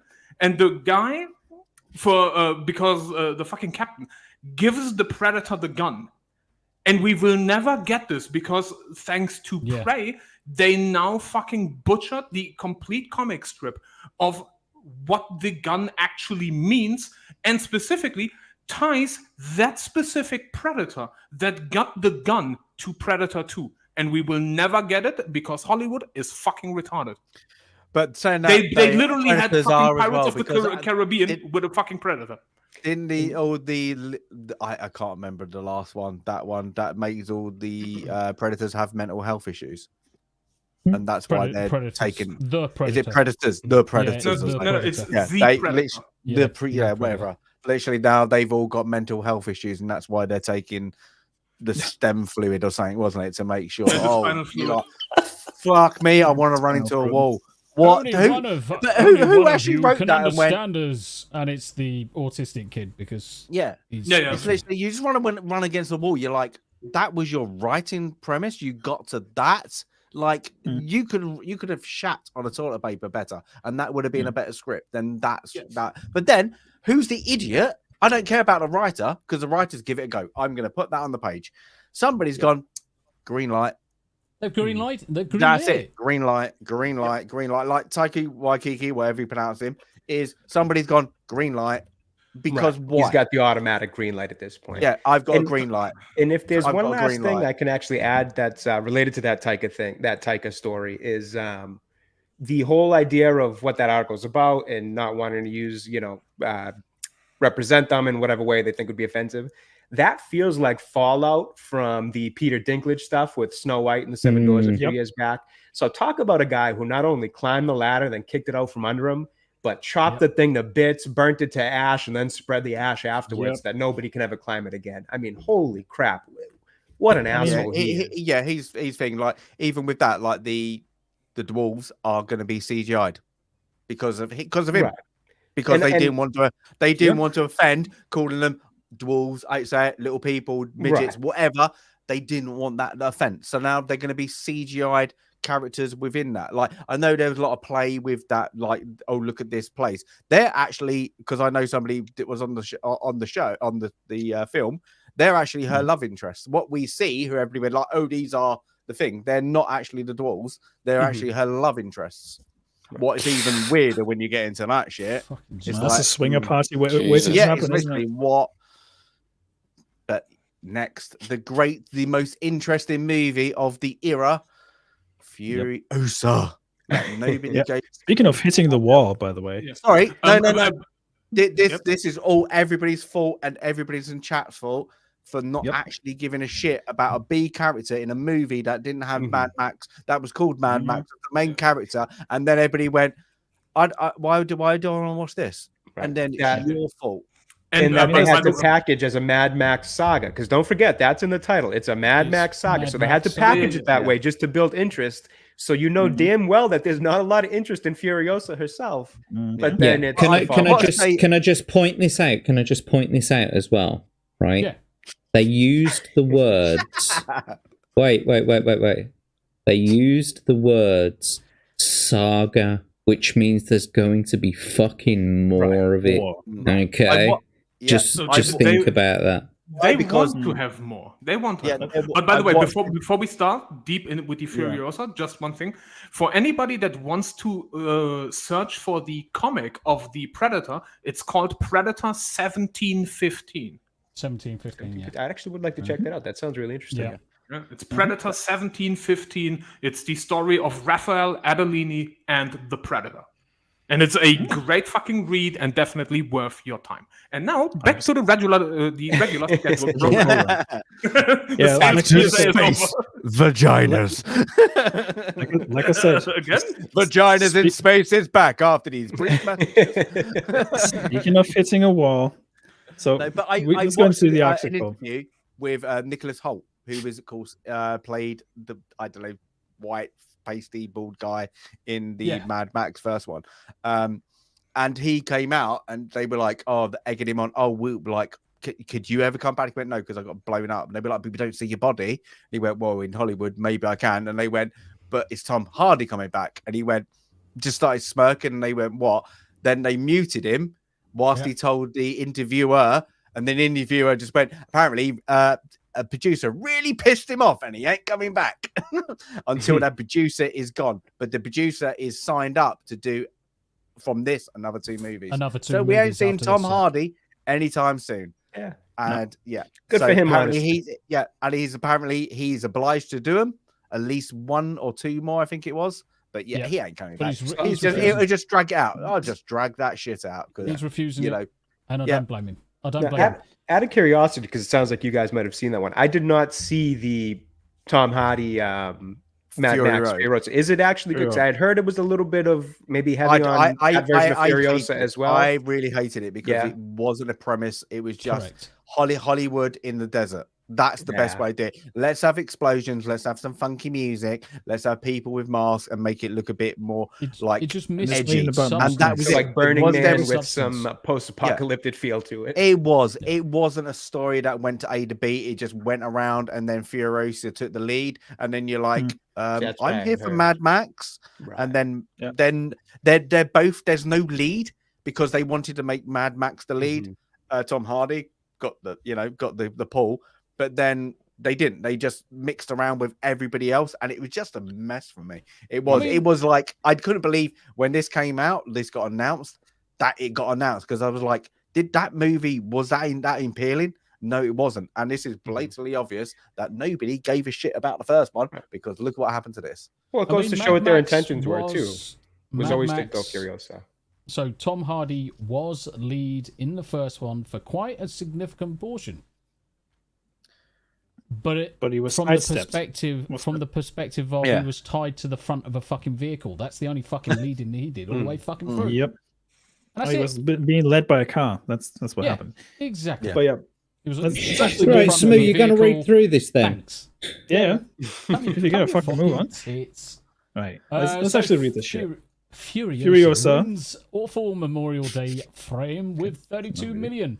But Garfield will bite back. Imagine the fucking embarrassment of being beaten by. It's ironic being beaten by a cartoon, though, right? Well, what's even better about it is that the same people who are upset with Furiosa not having done well are the exact same people who can't stand Chris Pratt for his own personal beliefs on whatever. So the fact that his Garfield movie is probably going to do considerably better is just like the perfect type of cherry on top. The funniest thing is, like, both movies apparently are quite good. But everybody's going Garfield. I heard good things about Furiosa. Is not a bad movie. you know, it's probably like a good 6 or 7 out of 10. It's not going to be amazing, you know, because of the concept behind it. But literally, just people are like, one, don't care. I'm a bit bored. Female front lead. Oh look, Mary Sue again. I just got. I've had enough. You know. So I've heard. Furiosa was the worst Memorial Day weekend since Casper, which was back in 1996. Wow. Oh, right. Okay. Was it? It was 1985. I grew up with that. Was it? It was like 25. Is that including inflation?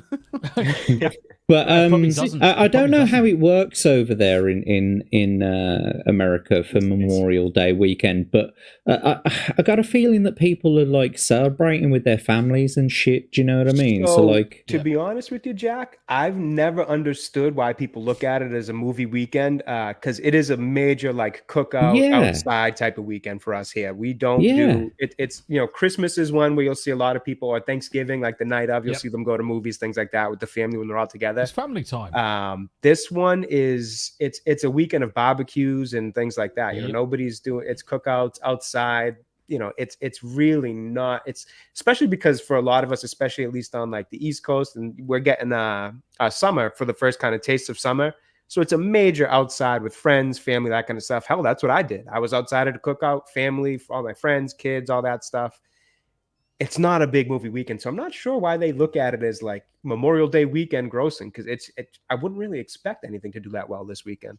Well, I would be interested. I would be interested to see all the other Memorial Day weekends to see if movies that may have, may have done well if they had been released a completely different weekend, you know, compared to what they did on that weekend. Because for me, it's like if this is marginally, just slightly more or less than what a regular Memorial Day weekend release is, then, you know, there's nothing to report. This is a nothing burger. Yeah. The funniest thing is, though, the problem with this is even if, like, I bet in the past, those movies were in the cinemas for like 1 or 2 months, maybe, if they did well. Yeah. This is going to be 3 weeks and it's going to be on a streaming service. Yeah. And that's the problem. Because if you got word of mouth, if somebody went, it's good, and you were busy over that weekend, you go back to work, and then the 3rd week comes on, and you're like, let's go to cinema, let's go and watch it. Oh, hold it, it's on streaming service now. No, we got a request, by the way. Yeah, real quick, we got a request.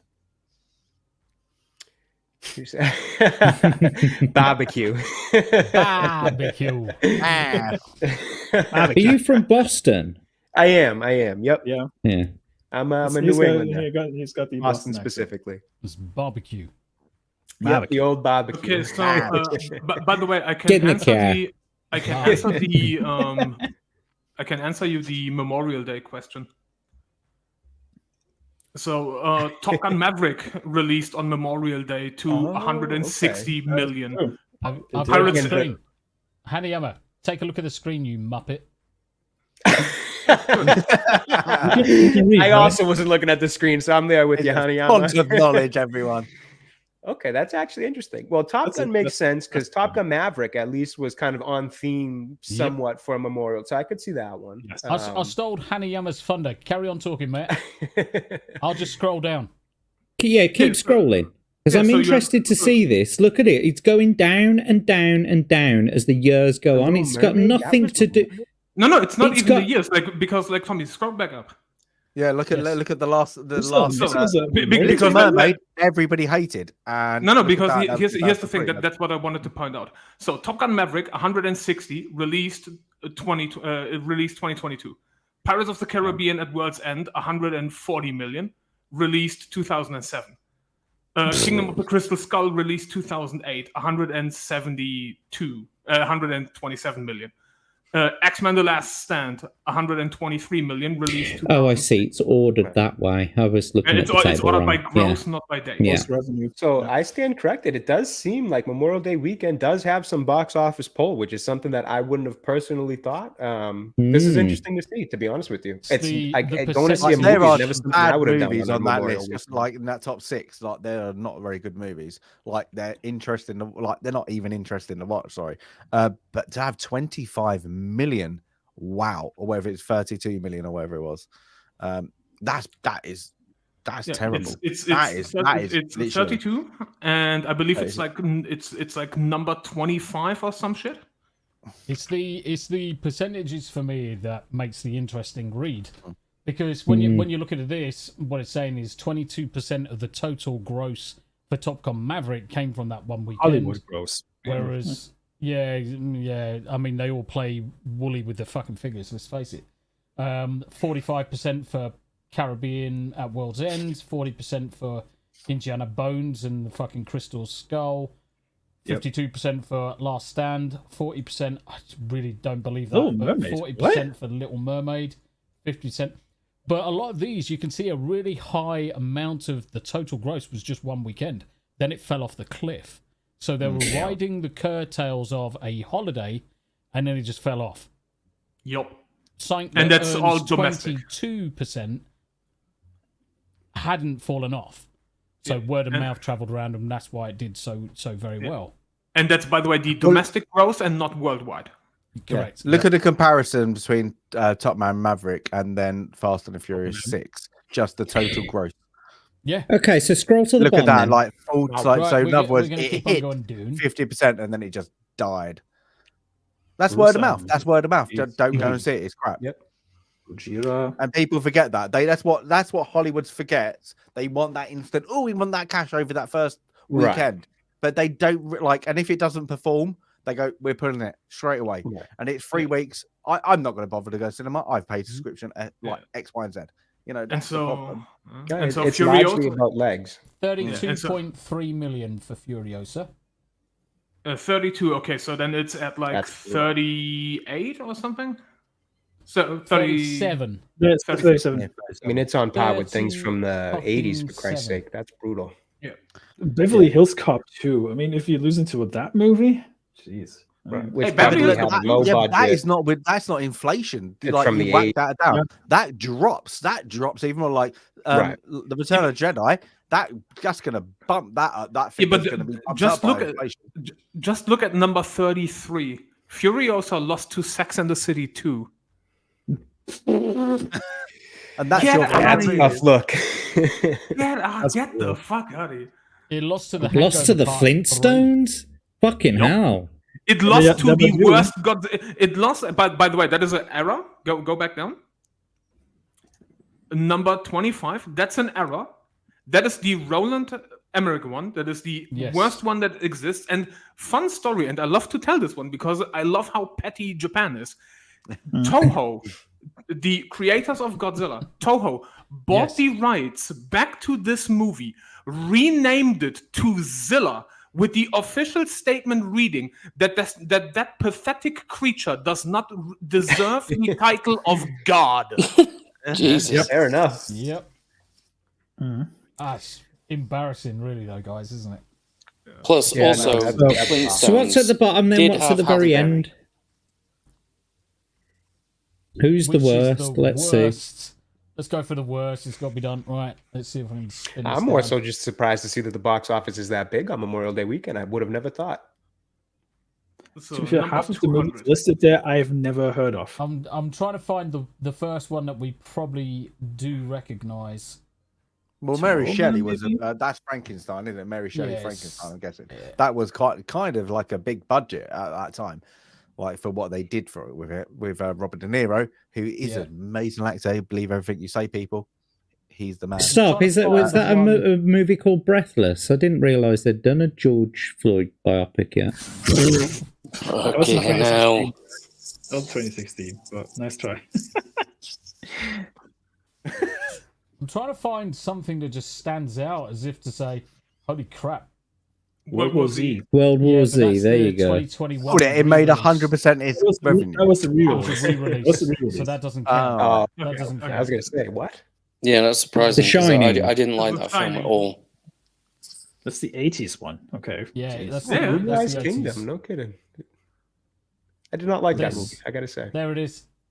Yeah, There it A is. New Hope. New Hope. Wow. 1.5 went on to make fucking 307 million. It made Talk about 0.5%. I don't think you'll find one that beats that 0.5%. But they did. If you look at the theaters, they dumped it on. Then they went to like thousands after the first. I think that's after the first 4 weeks. They didn't think it was going to take off. They really didn't think, and that's why. But you're looking at that. What would have been? Yeah, but the thing is, what is like? Here we go. What in the Americas, the colonials? What is a ticket? A single ticket to see the down? What the price? $30? Oh yeah, the price for a single adult movie ticket, about 13 change. $13, yeah. So look at what would that be? At least where I hope. What you thinking around about $2 max? Yeah, back then. Yeah, back then. And there's the difference. Yeah. Right, we do have a $5 Canadian super chat Ooh. from Mr.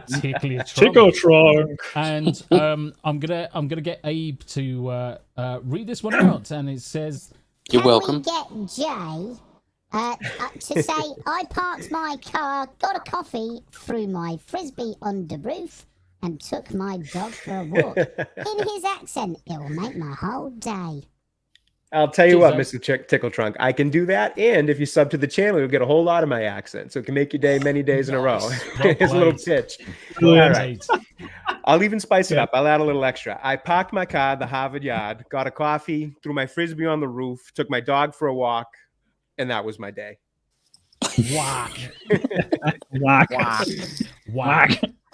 Whack. There you go. Can I say it in my accent now? Put it back up. Can I say it in my accent now? Here we go. Yeah, go for it. I parked my car, got a coffee, threw my frisbee on the roof, and took my dog for a walk. Took my dog for a walk. Took the dog for a walk. I'm from Parked my car, got a coffee, threw my frisbee. Down the ball ring. Got a nice cup of coffee. Fuck's sake. Coffee, mate. I see. We know the accent. We're familiar with it. And then, by the way, as the resident Asian, I did some math. Giving the New Hope is 1.5 million in 1977. If we adjust this for inflation for today, that's like $8 million. Damn. Yeah. Only on 43. Only on 43. Yeah, Yanni. Hey, Yanni. If you times that onto like 1,000, that's what 800 million moving. And if they did 1,000 on the start, that is that. How's Yanni doing today? You're muted, hon. You're muted. Oh, hello. You're on mute. Yanni, you're on mute. Are you there? Is anybody home? She just joined in. There she is. Okay, boomer did right at the start. Technology. Hang on a second. We missed the stupid. I was in the wrong screen and the screen wouldn't close. Hi. How you doing? You guys. Hello. I'm doing all right. Our cat. Oh, go ahead. We missed the super. Andy Matthews for $2. Death of this would be when they do $2. It doesn't matter. It's dib-dobs. It's all change at the end of the day. It's your fucking Death of Every this little helps. would be. I can't fucking read that. It's gone. Smoo. Right. Where's it gone? Death of this would be when they do necrophilia. Yeah, so this was going back to the Roman Polanski type. They're changing everyone's morals and moral centers. It's fucking retarded. But there you go. Anyway, Yanni, how you doing? Hey, Yanni. Hey, love. How's your day been?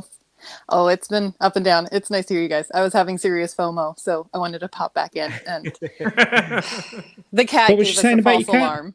Oh, she seriously, she does this. I think my husband and I are going to go into an early grave because of her.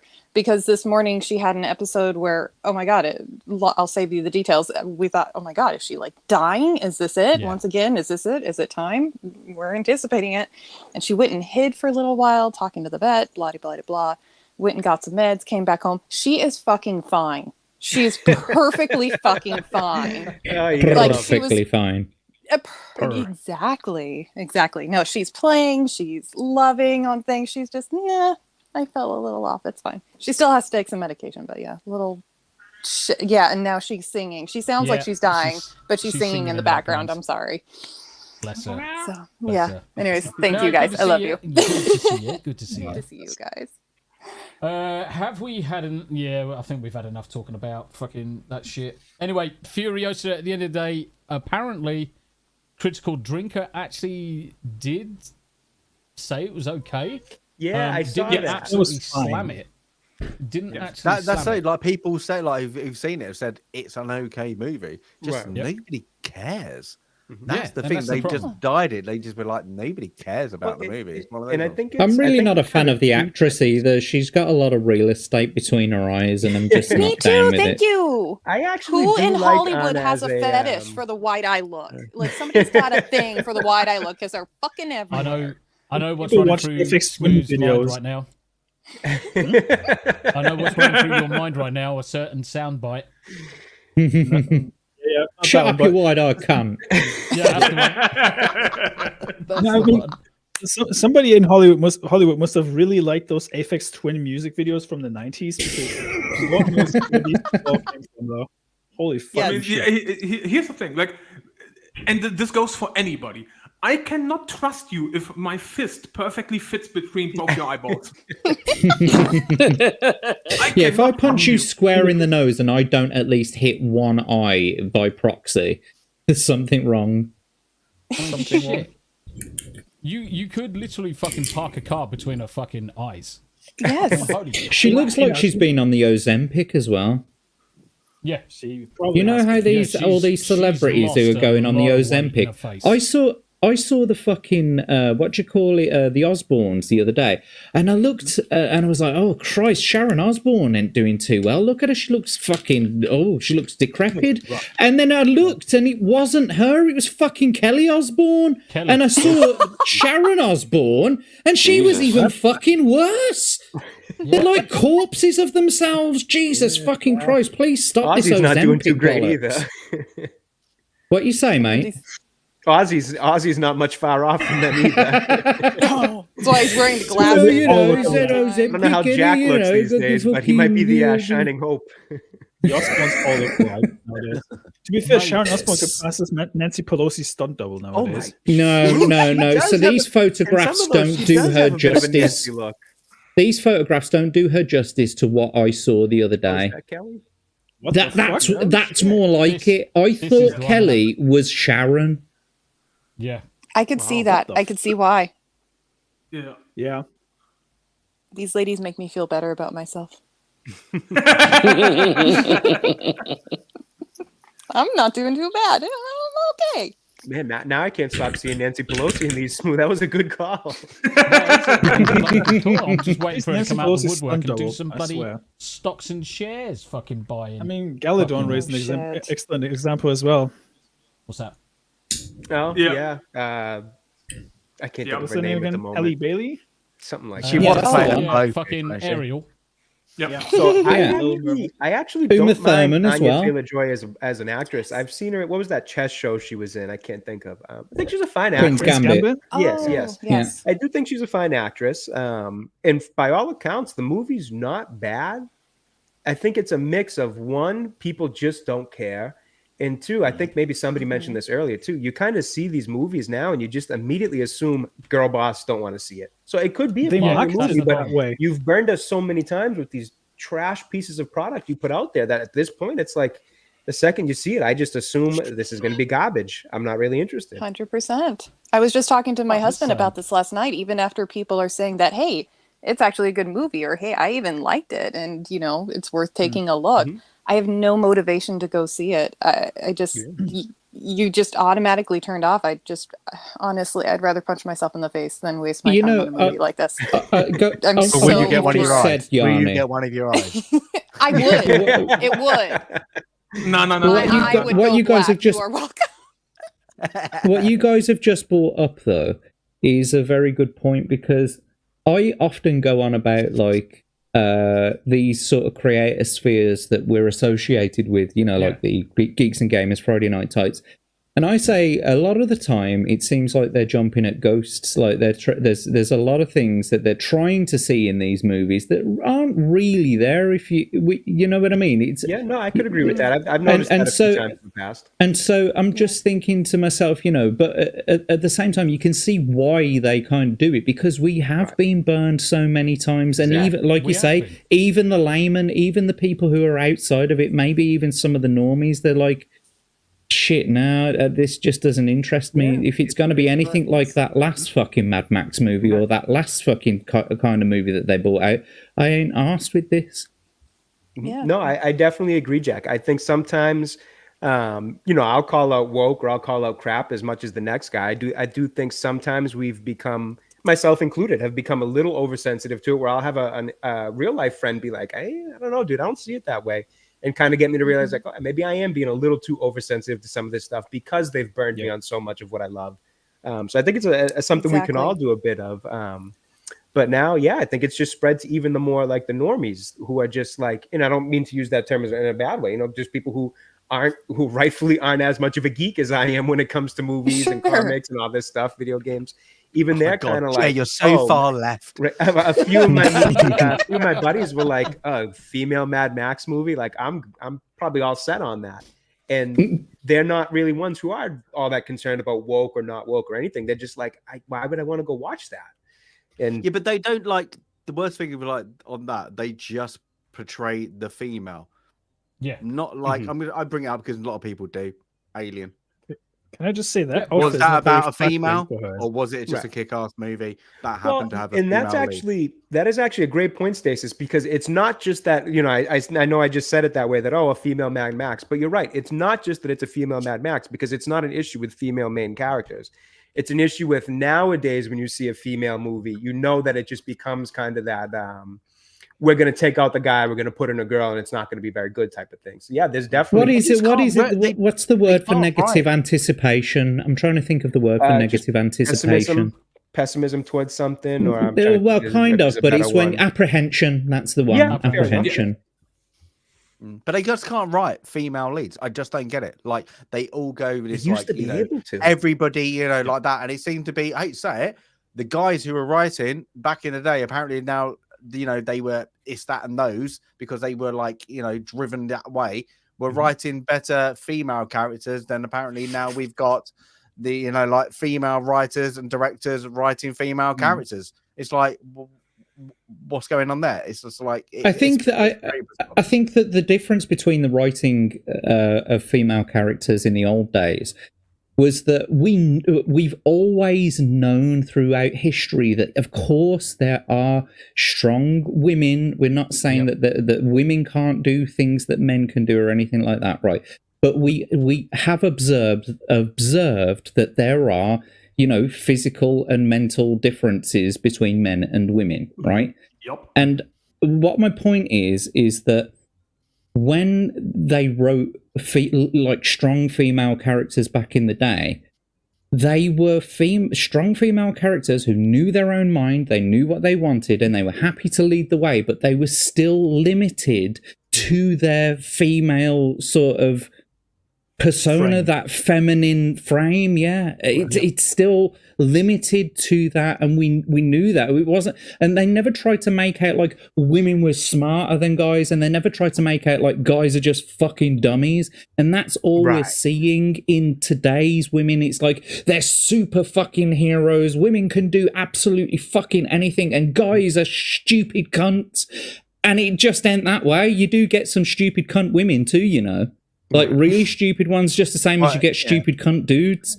Like they also get the 9 stone woman beating up an 18 stone man, don't they? As well, it's just like that. It's just like what's going on there? It wouldn't happen. Like it just takes you out as soon as like you see that. You're like, she would just get her ass kicked with one punch, and it's just like I'm out. And you just like the problem is also it gives a dangerous precedent to people who actually think this could happen. Because people think like, we can actually beat up like guys like that with our physique, but it's a matter of technique, whether or not you could do any sort of martial arts or if you did any self-defense, and also a matter of technique. But realistically speaking, we know Hollywood movies are overblown with these action scenes as is. Because like realistically speaking, would you think that Michael Caine could beat up a 20-year-old guy in a movie like that with his age that he's currently in, for example? Yeah, but like the worst thing about fight scenes now, you're on about fight scenes now. Fight scenes in every like streaming Hollywood production is a dance. It's not a fight. They do a dance. It's like all fluid motions. It's like you very rarely get a good. Oh, you could see that actually happening where the shit hits the fan and they're just going for it. It's like always like this little dance choreography. It's terrible. A lot of like wait for your turn to get into the fight. I heard it was some movie. It might have been a Rebel Moon or something, where I was watching one of the the bigger channels do a review. Could have been Gary, could have been Mahler. I'm not sure, but somebody in the chat had used the term or said the phrase something along the lines of like, I didn't realize movies were doing turn-based fighting now, because that's kind of what it's become. It's like turn-based, where it's like, all right, my turn first, your turn next, and it's just it's just awful.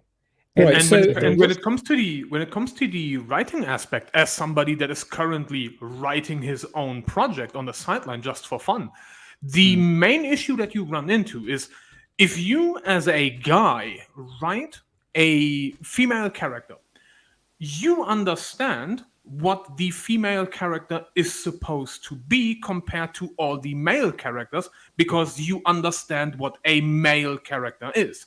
If you have all these female writers, they now write a female character based on what they perceive a male character to be, without having any prior knowledge or understanding what it means to be a male character. Correct. And that's why they fuck up.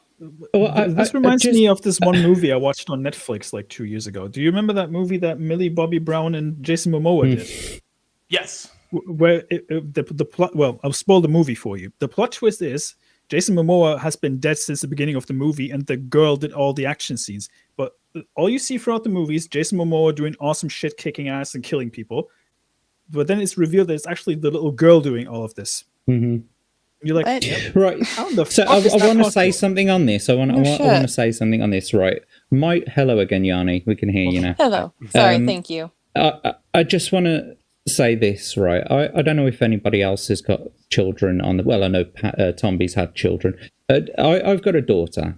Only a couple. Why would I want her to? Why would I want her to think that she's growing up in a world where she can't do what she wants to do, in the sense of, become the person who she wants to become? I want that for her. I want her to be able to become who she wants to be, but within the limitations of who she is as a person. Right now, she's very strong-willed and she's very strong-minded. We talk about we play fight, and we actually combat, train and that sort of thing, right? She's only 7 though, right? She turns around to me and she says things like, because I try to prepare her for things, like if someone just walks up to you on the street and starts talking to you, what are you supposed to do? Do you know what I mean? Like getting her talking through these things. And a lot of the time she goes into this fantasy world where she's saying, well, Dada, what I will do is I will grab them by the face and I will push my fingers in their eyes and I will, I'll beat them up. And I'm like, right, do you really think that you have the power to be able to do that as a 7-year-old girl? Like me, do you reckon that you could take me on right now? If I picked you up, and tried to take you away right now, do you think that you'd be able to do that? Good for you. And she's like, no, but the point is, and she understands it, even though she still goes on about the fantasy aspect of it. Yeah, well, I'd still punch you and I'd still try to fight you. It's like, no, just run away. That's what you've got to do. That is your job, is to get away from that situation. Go and find someone who is appropriate. Go and find... But it's teaching her that she has limitations. Now, that's not because she's a girl. It's because she's a fucking child. Because she literally has physical limitations. And it's just the same as men and women. Right? I'm sorry to say it, but 90% of guys will knock the best... like 10% of women out. Mm-hmm. Yep. And to give him a false idea, otherwise it is dangerous, like what you're talking about. Know your limits and know your strengths as well. Like these classic movies 100%. That we used to see, they would elevate features that I guess quote unquote strengths that women have. Okay, let's take those strengths, let's take those advantages that not just this woman but also this character has and run with that. Okay, now how can she try and be creative to get herself out of trouble? Older folk tales would do that. Girls would, girls would be praised for being clever and tricking the evil witch or whatever and trying to get better, and then being rewarded for being kind. Why don't we go back to that? But no, instead we're in movies, in self-defense classes, and all sorts of different aspects. We're telling women that no, you're just as strong as a man and you can defend yourself if you know these, special little self-defense techniques. That's dangerous, honestly, in my opinion, because you're getting these women in a mindset that they can take on more than they actually can. Know your strengths and run with that. The best thing I can suggest for women in America, for example, is get yourself a gun. Yeah, a gun. Yep. Yes. Pepper spray exactly. at the very least. That's something I At always the very recommend. least. Something to try to level the playing field. We can play a very simple game, specifically with most of the modern movies that came out that have the quote unquote girl boss. Who of them would you picture winning a fight against me, who stands 6'2" and is approximately 250 pounds and knows how to fight? None of them. None. I'll just throw a fucking realistically lizard at you. speaking. That's all I need to do. Throw a what? A lizard. Speaking of lizards, about a character like Sarah Connor, for example, versus somebody like Carol Danvers from Captain Marvel. I was going to say Miss Marvel, Captain Marvel. Sarah Connor was a strong female character who started off as just a regular woman going about her regular everyday life and was thrust into this scenario where she had to very quickly learn how to adapt and survive in this obviously bizarre and sci-fi kind of situation. But at no point was she arm wrestling Arnold and beating him in some kind of fist fight. She survived in the ways that she could, and by being resourceful and being really just what's the word I'm looking for? Badass. I guess resourceful. Yeah, badass for sure. But resourceful is the best one I think I can use. Is just she found ways to obviously with help of when they do that no in expense movies, at male characters. When they do that to in make her movies good. now, they get the female character to be sarcastic better than the men. If they have to use any inch of intelligence, they make it, I'm better than you, and make it sarcastic. Not because they got there, they just did it because they undermine everybody else around them. It's not like, how did you prove that? It's just like that. They throw in unnecessary sass for the female characters. And the funny thing is, if we go back to like Terminator 2, remember how she beats up the guard in the asylum? She doesn't beat him in a straight fist fight. Right. She has to run up to him with the fucking, a the baton. nightstick. Yep. She gets the nightstick, beats him with a weapon, and then chokes him out with the weapon, and then leaves. Yep. She beats him by being smarter than him because he is a smug cunt. Yeah. And she spends all day in her cell fucking doing pull-ups and shit. Do you know what I mean? She's preparing herself. Right. Yeah, and even in the movie, you can see that she hasn't got much muscle even then.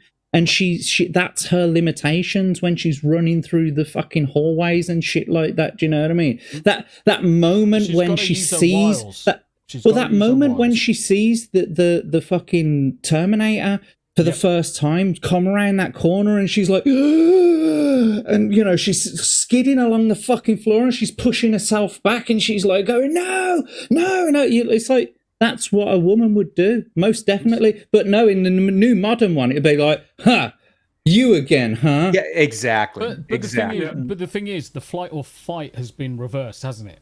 Let's face it. Yeah. Most females, in fact, 9 times out of 10, most males and females' first instinct is to run.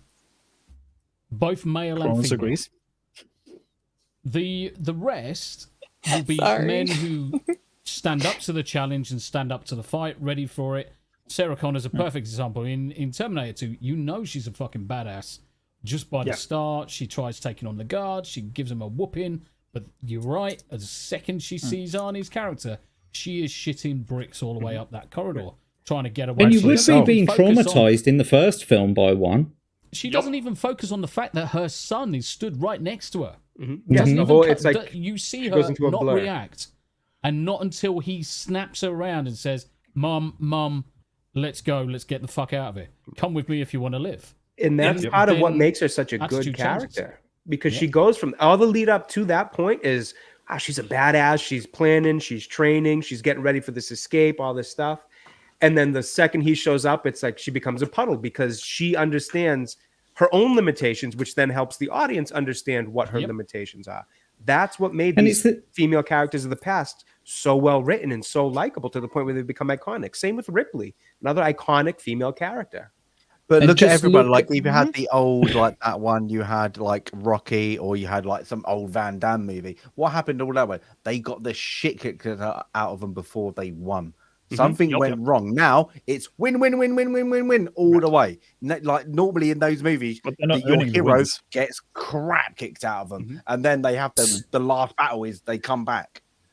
So in Terminator 2, just going back to that quickly, in Terminator 2, the bit where she wakes up from the dream and then she goes on a mission to kill Miles, right? Dyson goes on a mission to kill Miles Dyson. She gets there, she's gonna fucking murder the bastard. You know, she's popping fucking, you know, caps all through the house and everything. She's chasing him through the house and she's got him there, you know, she's got him pinned. She's saying, I'm not going to let you fucking do it. I'm not going to let you do it. But in the end, she really can't bring herself to fucking murder him because the kid is there. She knows what it is to be a mother. Right. Yeah. Do you know what I mean? Yes. She knows what it is Emphasis to feel on the like a mother. As on a child. And the child is hugging his father, and the wife is there. You know, like, what are you fucking doing? What have we done? Why are you doing this? Mr. Tickle Trunk, is my mic a lot better now, mate? Quick comment in the chat that my mic was half the volume of Jack. Can I turn it up? But whilst I've I can half my mic. Whilst I've paused everyone, Mr. Trickle Trunk did do the $5 Canadian. Don't pick on Anna Taylor-Joy. She can't help it. Her father is a nice man and her mother is from Alpha Centauri. It doesn't surprise me. She is a fucking wide-eyed cunt. Anyway. And what's interesting about the conversation we just had, too, is that so for us who, you know, maybe don't want to watch Captain Marvel or Miss Marvel or She-Hulk or anything like that, we get told that we're misogynist and we don't like female character, all this stuff, but we just had a glowing conversation about female characters from the past for a good 20 minutes there. And that's just completely irrelevant to anybody now, because if you're a Twitter warrior, you're just going to sit there and say, well, they didn't like X and X new Mary Sue character, so they must be misogynist. They must be the worst person in the world. It's almost like... Oh, go ahead, honey. No, go ahead. Oh, I was just gonna say, like, as a woman, I hate to say that, but being a female geek, you know, and then if I were to pop up and say, hey, no, I actually grew up with some strong female characters to look up to that actually meant a lot to me. And a lot of the female characters that we're getting today, I hate, like, blah, blah, blah, blah, all the criticism. If I were to come out and say that, I get called a pick-me girl or internalized misogyny. So anything I say is invalidated. Funny how it's other women that are putting me down, but it's fellow male nerds that are also encouraging me and having discussions with me and seeing me like an actual human. Funny how that works. Isn't it ironic how that one ends up working out? Right. It's the feminists that are bringing me down. Always has been. Yep. But the funny thing is, like, it's almost like we as the audience, even the male representing audience, value a good written story and a good written character that actually has character progression and earns his badassery over, oh no, this character is badass because, well, the script says so. Right, guys, I'm going to start wrapping up soon because I need to jump across to another stream shortly, but I'm going to leave us, bearing in mind what we're talking right now, I think this is a permanent place to switch it over. So this post here came over Twitter, and you know me, I just had to fucking respond to it. Characters that get too much hate just because they are women. And obviously most of these characters are fucking retardedly written. Some of the characters, we like the characters, we just don't like how they've been written or how they've been portrayed, or simply that the actress is a fucking twat. But obviously we've got Scarlet Witch, we've got Rey, got the bitch from The Boys, Plank in the corner. And my response to this, I'll leave you with this. Let's break this down from top left to bottom right. Character-wise, Mary Sue, Mary Sue, Mary Sue, Nazi, Mary Sue, Mary Sue, Mary Jane, Mary Sue, Mary Who. And I don't think I could sum it up any fucking better. This is how they write characters. Right. And I would even argue... Sorry, go ahead. If you want to do the just the character version, it's like, was good in the comics until she got ruined. Don't care, don't care, don't care, don't care, don't care. Was good in 1.5 movies and then turned shit. Was good in the comics, but then turned shit. And who the fuck is you? Yep. No, I would agree. Well, actually, that bottom right, you can turn around and say was good when it was a dude. Yeah, fair enough. Yeah, but we're talking specifically about that character, and so who the fuck is you? Correct. The thing is, except for Mary Jane, I don't know why she's even on that list. But yeah, like, I couldn't figure that out modern. either. Yeah, I could literally, with a little bit of research, I could, put 200 characters that I loved. Right, exactly. Yeah. But none of those characters matter, Stasis. It's only the ones that because we don't like this set, we're all bad people. Yeah, it's like we're saying for Mary Jane, like anything pre 5 years ago. Sorry. Right. That's the hypocrisy that's just annoying. Like I said, we just had a glowing conversation about female characters for a good chunk of time, but none of that matters because we don't like this set here or portions of this set. To be honest, I liked Scarlet Witch until they ruined her with that stupid show, and then furthermore with Multiverse of Madness. And Kirsten Dunst is Mary Jane. I'm not sure why she's on this one, to be honest with you. I've never heard. I think she's gotten some flack lately because of that bizarre thing about wanting to be paid as much as Tobey Maguire. But during her time, I don't think anybody had an issue with that version of Mary Jane. I didn't have it. She's the least disagreeable person on that list. The only reason I called Mary Scarlet Witch and Mary Sue in this is because this one is after the show. Exactly. We all know that's got to be multiverse. Sideways. Yes. It all went sideways. And that was Multiverse of Madness, which was supposed to be a Stephen Strange film. It wasn't a Doctor Strange. Where Doctor Strange is actually on the ground during the final battle of the film. Yeah. On the ground in a zombie body while he's like 3 dimensions away, whatever the hell that thinking was. Woo, it's me. Hello. Right. Let's start wrapping it up, guys. Let's start wrapping it up. We've been actually going for 2.5 hours. We could probably go for another 2.5 hours. Easily. Fucking butt is numb, and I need to move out of this bloody chair. You have stamina. Yeah, I know. I want another cup of coffee. That's what she just said. ask Tam, I can go all night long. Hey-o. Anyway, DJ, what do you got coming up? Not much, dude. I'm just gonna hang out for a little bit because my sleep schedule is all fucked at the moment. So yeah, let me actually blow up my camera real quick so I can actually. No, that's me. It's what. Okay, let's do this. Technology is new to me. Okay, calm your tits. Well, I got not much going on. I live in Brooklyn, yes. I got not much going on. I might actually do a drawing stream tomorrow afternoon to kill some time before the good old Thursday stream, maybe, depending on what games we find or what Tommy's doing. Other than that, just follow me on Twitter on DJ Smoo, and that's all I got, really. I'm gonna work on some videos, considering I can't sleep at the moment anyway. So, yeah, that's all I got, really. Cool. Probably some drawings and all that stuff, but you'll find the good old post from me every once in a while on Twitter. That's all I can say, really. Perfect. Thank you very much indeed, Smoo.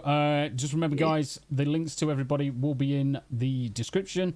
And if they're not in the description, they will be added to the description soon enough. Okay, a Status Geek. What do you got coming up, my friend? I'm actually gonna do some Star Wars stuff leading up to the greatest show on earth, the Acolyte, and then once that amazing thing, I'm gonna watch a really crap show called House of the Dragon, and I might give some reviews on that. And I think we got some other stuff coming on. Then we got the boys as well, so gonna get in some more. But I need to kind of just get back on it after a couple of hard weeks. My girlfriend's got her new website launching next Thursday. So that would be a bit of fun leading up to that. But apart from that, just check out because I'm going to have a little bit of a laugh with what's going on in the world of Disney at the moment. So that's always good to be monetized with that. You're vibrating a lot in that chair. Have you got your love eggs in? Yes, only for you. You're doing both. I'm like, I've had a hard day. I had a 3-year-old birthday party, so I'm kind of just need to come down a little bit. You're all giddy. So this is how you relax. Yeah, 3-year-old running around screaming "daddy" and then shouting at parrots. Yeah, that was good. That was a lot of fun. And then talk some geeking still then. Right, thank you very much indeed. Just remember, sign up and go follow the status queef. Hanayama, what you are doing, my dude? Currently still working on my little writing project that may or may never see the light of day, depending on how I feel on It better any see certain the day. light of day. I'm going to be mad at you if it doesn't. I'm invested in this shit. That is coming out. You can't see it. I'm making my mom face. I can picture it. Yeah, and outside of that, the usual business, trolling people on Twitter who are fucking dickheads and don't know shit, and otherwise, me, Nutex, me and Smoo will most likely need to have a little talk in the distant future because things may or may not be happening, which are going to be very retarded. Yeah, but fun. Wow. That goes without saying. Are we hearing wedding bells? Oh no, even more retarded. No. Yay! I'll be best man. Best man. Hanayama is marrying Nutex. Confirmed. Cool. Thank you very much indeed. We'll keep our ears to the ground and look forward to seeing what's coming. Jack, what are you up to, my dude? Do I need to fix your hard drive? Do, do, do, do. I fucking knew it. I fucking knew it. Why is my camera still on? The funniest thing is, in your glasses, I can see the reflection of yourself. So I'm on Jesse, the Common Nerds, winding down Wednesdays at 12 o'clock tonight, basically. Yep. So it'll be 6 p.m. Central Time, 12 o'clock here. So come and check me out there. Unfortunately, I've run into some hardware issues. So I've lost a hard drive, which means I've lost all the assets for my streaming thing. So I've got to redo all of those, unfortunately. So that's why I haven't been streaming lately. But I'll be on the Winding Down Wednesday. I'll be on this again next week. I'm sort of taking a back seat from Iron Oxide's Rogue Gallery stream, but that's only because I want to be able to take care of my daughter on a Friday night. So I'll do that when I'm not doing that, basically. But yeah, how dare you be a good father? Yeah, exactly. And see me on Twitter as well. I'm usually on there shit posting. I'm really, really, really into the whole Nick Recator stuff at the moment, which was precisely the joke I was making. Oh God! Believe you me, different strokes for different folks. At the right moment, we will have a chat. So let's bring up Nick next week because by then we'll probably have more firm understanding of what's going on. Well, I have a very firm understanding about what is going on at the moment. And although I'm not a law tuber and although I'm not a lawyer, just an armchair dude, you know what I mean? There may be things that I'm missing, but, I've looked deep into this and I have a good feeling based on what other actual law tubers have been saying that my estimations are somewhat correct. So I'm not a lawyer and I'm not a law tuber, but I've been really getting into this Recator stuff. Yeah, it's not looking good. Be looking forward to speaking to you about it because from my perspective, it really get me off the fucking screen, will you? All right, you fucking no takes. Jatapia, what are you up to, my dude?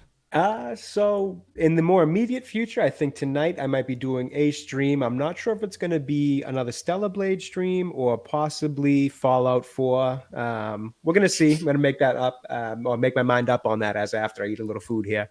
But in the more near future, got to do a couple reviews. I'm a little overdue. I've been figuring out PC and gaming and streaming and all that the past few weeks. I'm overdue for a review. So got to watch something and put out a couple of those. And then, as Hanayama alluded to, we might be trying to get together a little bit of an anime discussion show where we kind of have different levels of expertise between Hana being an expert, Smoo being well-versed, and myself being completely unaware about any of it. And then, of course, Tombi, Yanni, we've talked to a bit in terms of them wanting to get in there and talk to. So I think it'd be something fun to work on. So I'm going to try to figure out some details on that. And hopefully that's something we can get to you fairly soon. Yeah. Cool. Yeah. Nice. Abe, have you got anything planned coming up? What are you up to?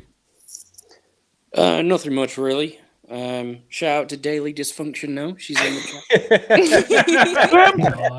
chat. Nice. Well played. Well played. Indeed. No, Nice, I'm done. I like it. Next. That's all that's on his mind is his daily dysfunction. Yeah. Oh god. As it should be. Let's what's see the here. I've idea? just got Pine and Cauldron. Pineandcauldron.com is my hand-dyed yarns that I sell. Otherwise, I do under Yarn Witch have some things coming up, but it's still pretty under wraps and nothing to announce quite yet. But stuff is coming up, so that wasn't very exciting, but that's all I got. The better question is though, did you have more goth lasagna? I did have more goth lasagna. Thank you. It was delicious. Have you had any? Actually, I had, but self-made. Ooh, fancy. Not some cheap store-bought shit. Hey, my husband didn't have time. Boom, roasted. This is becoming an inside gag with Hanayama. Yeah, that's an inside meme. Isn't that how you're supposed to cook a lasagna, by roasting it in an oven? Oh, baby. Yeah, but you're not supposed to burn it. Oh, well, there's that. Well, it's healthy if you burn it, allegedly. Yeah, you get the charcoal. It's good for you. That's not Less burnt. It's calories? just well done. Right. Okay. Thank you very much indeed. Let's switch over to me. Okay. So I'm going to be playing in approximately 12 minutes' time some Baldur's Gate 3 with the lovely art of Dominique. So make sure you step in and come and watch me there. I've also started a new channel specifically for my mobile content. You will find that in the description for the Baldur's Gate 3 link that I put out. And from me to you, thank you very much indeed for tuning in. I'll be online again all throughout the week. Tomorrow will be Thursday. What are we doing Thursday? Warcraft 3, right? Because you're playing with Tam. Yes. So I'm playing World of Warcraft tomorrow. Playing World of Warcraft on Friday. We'll probably do some more Final Fantasy over the weekend. But Heck yes. That's it. Thank you very much indeed. It's been an absolute pleasure. Thank you very much indeed for everybody that super chat, gifted all the memberships, and generally took part in the conversation. So until next time. Thank you very much, guys. We're going to disappear off. We'll say toodaloo. And Take with care, that, everyone. We're out of here. Bye. Bye. Bye. Bye. Bye. Bye. Bye.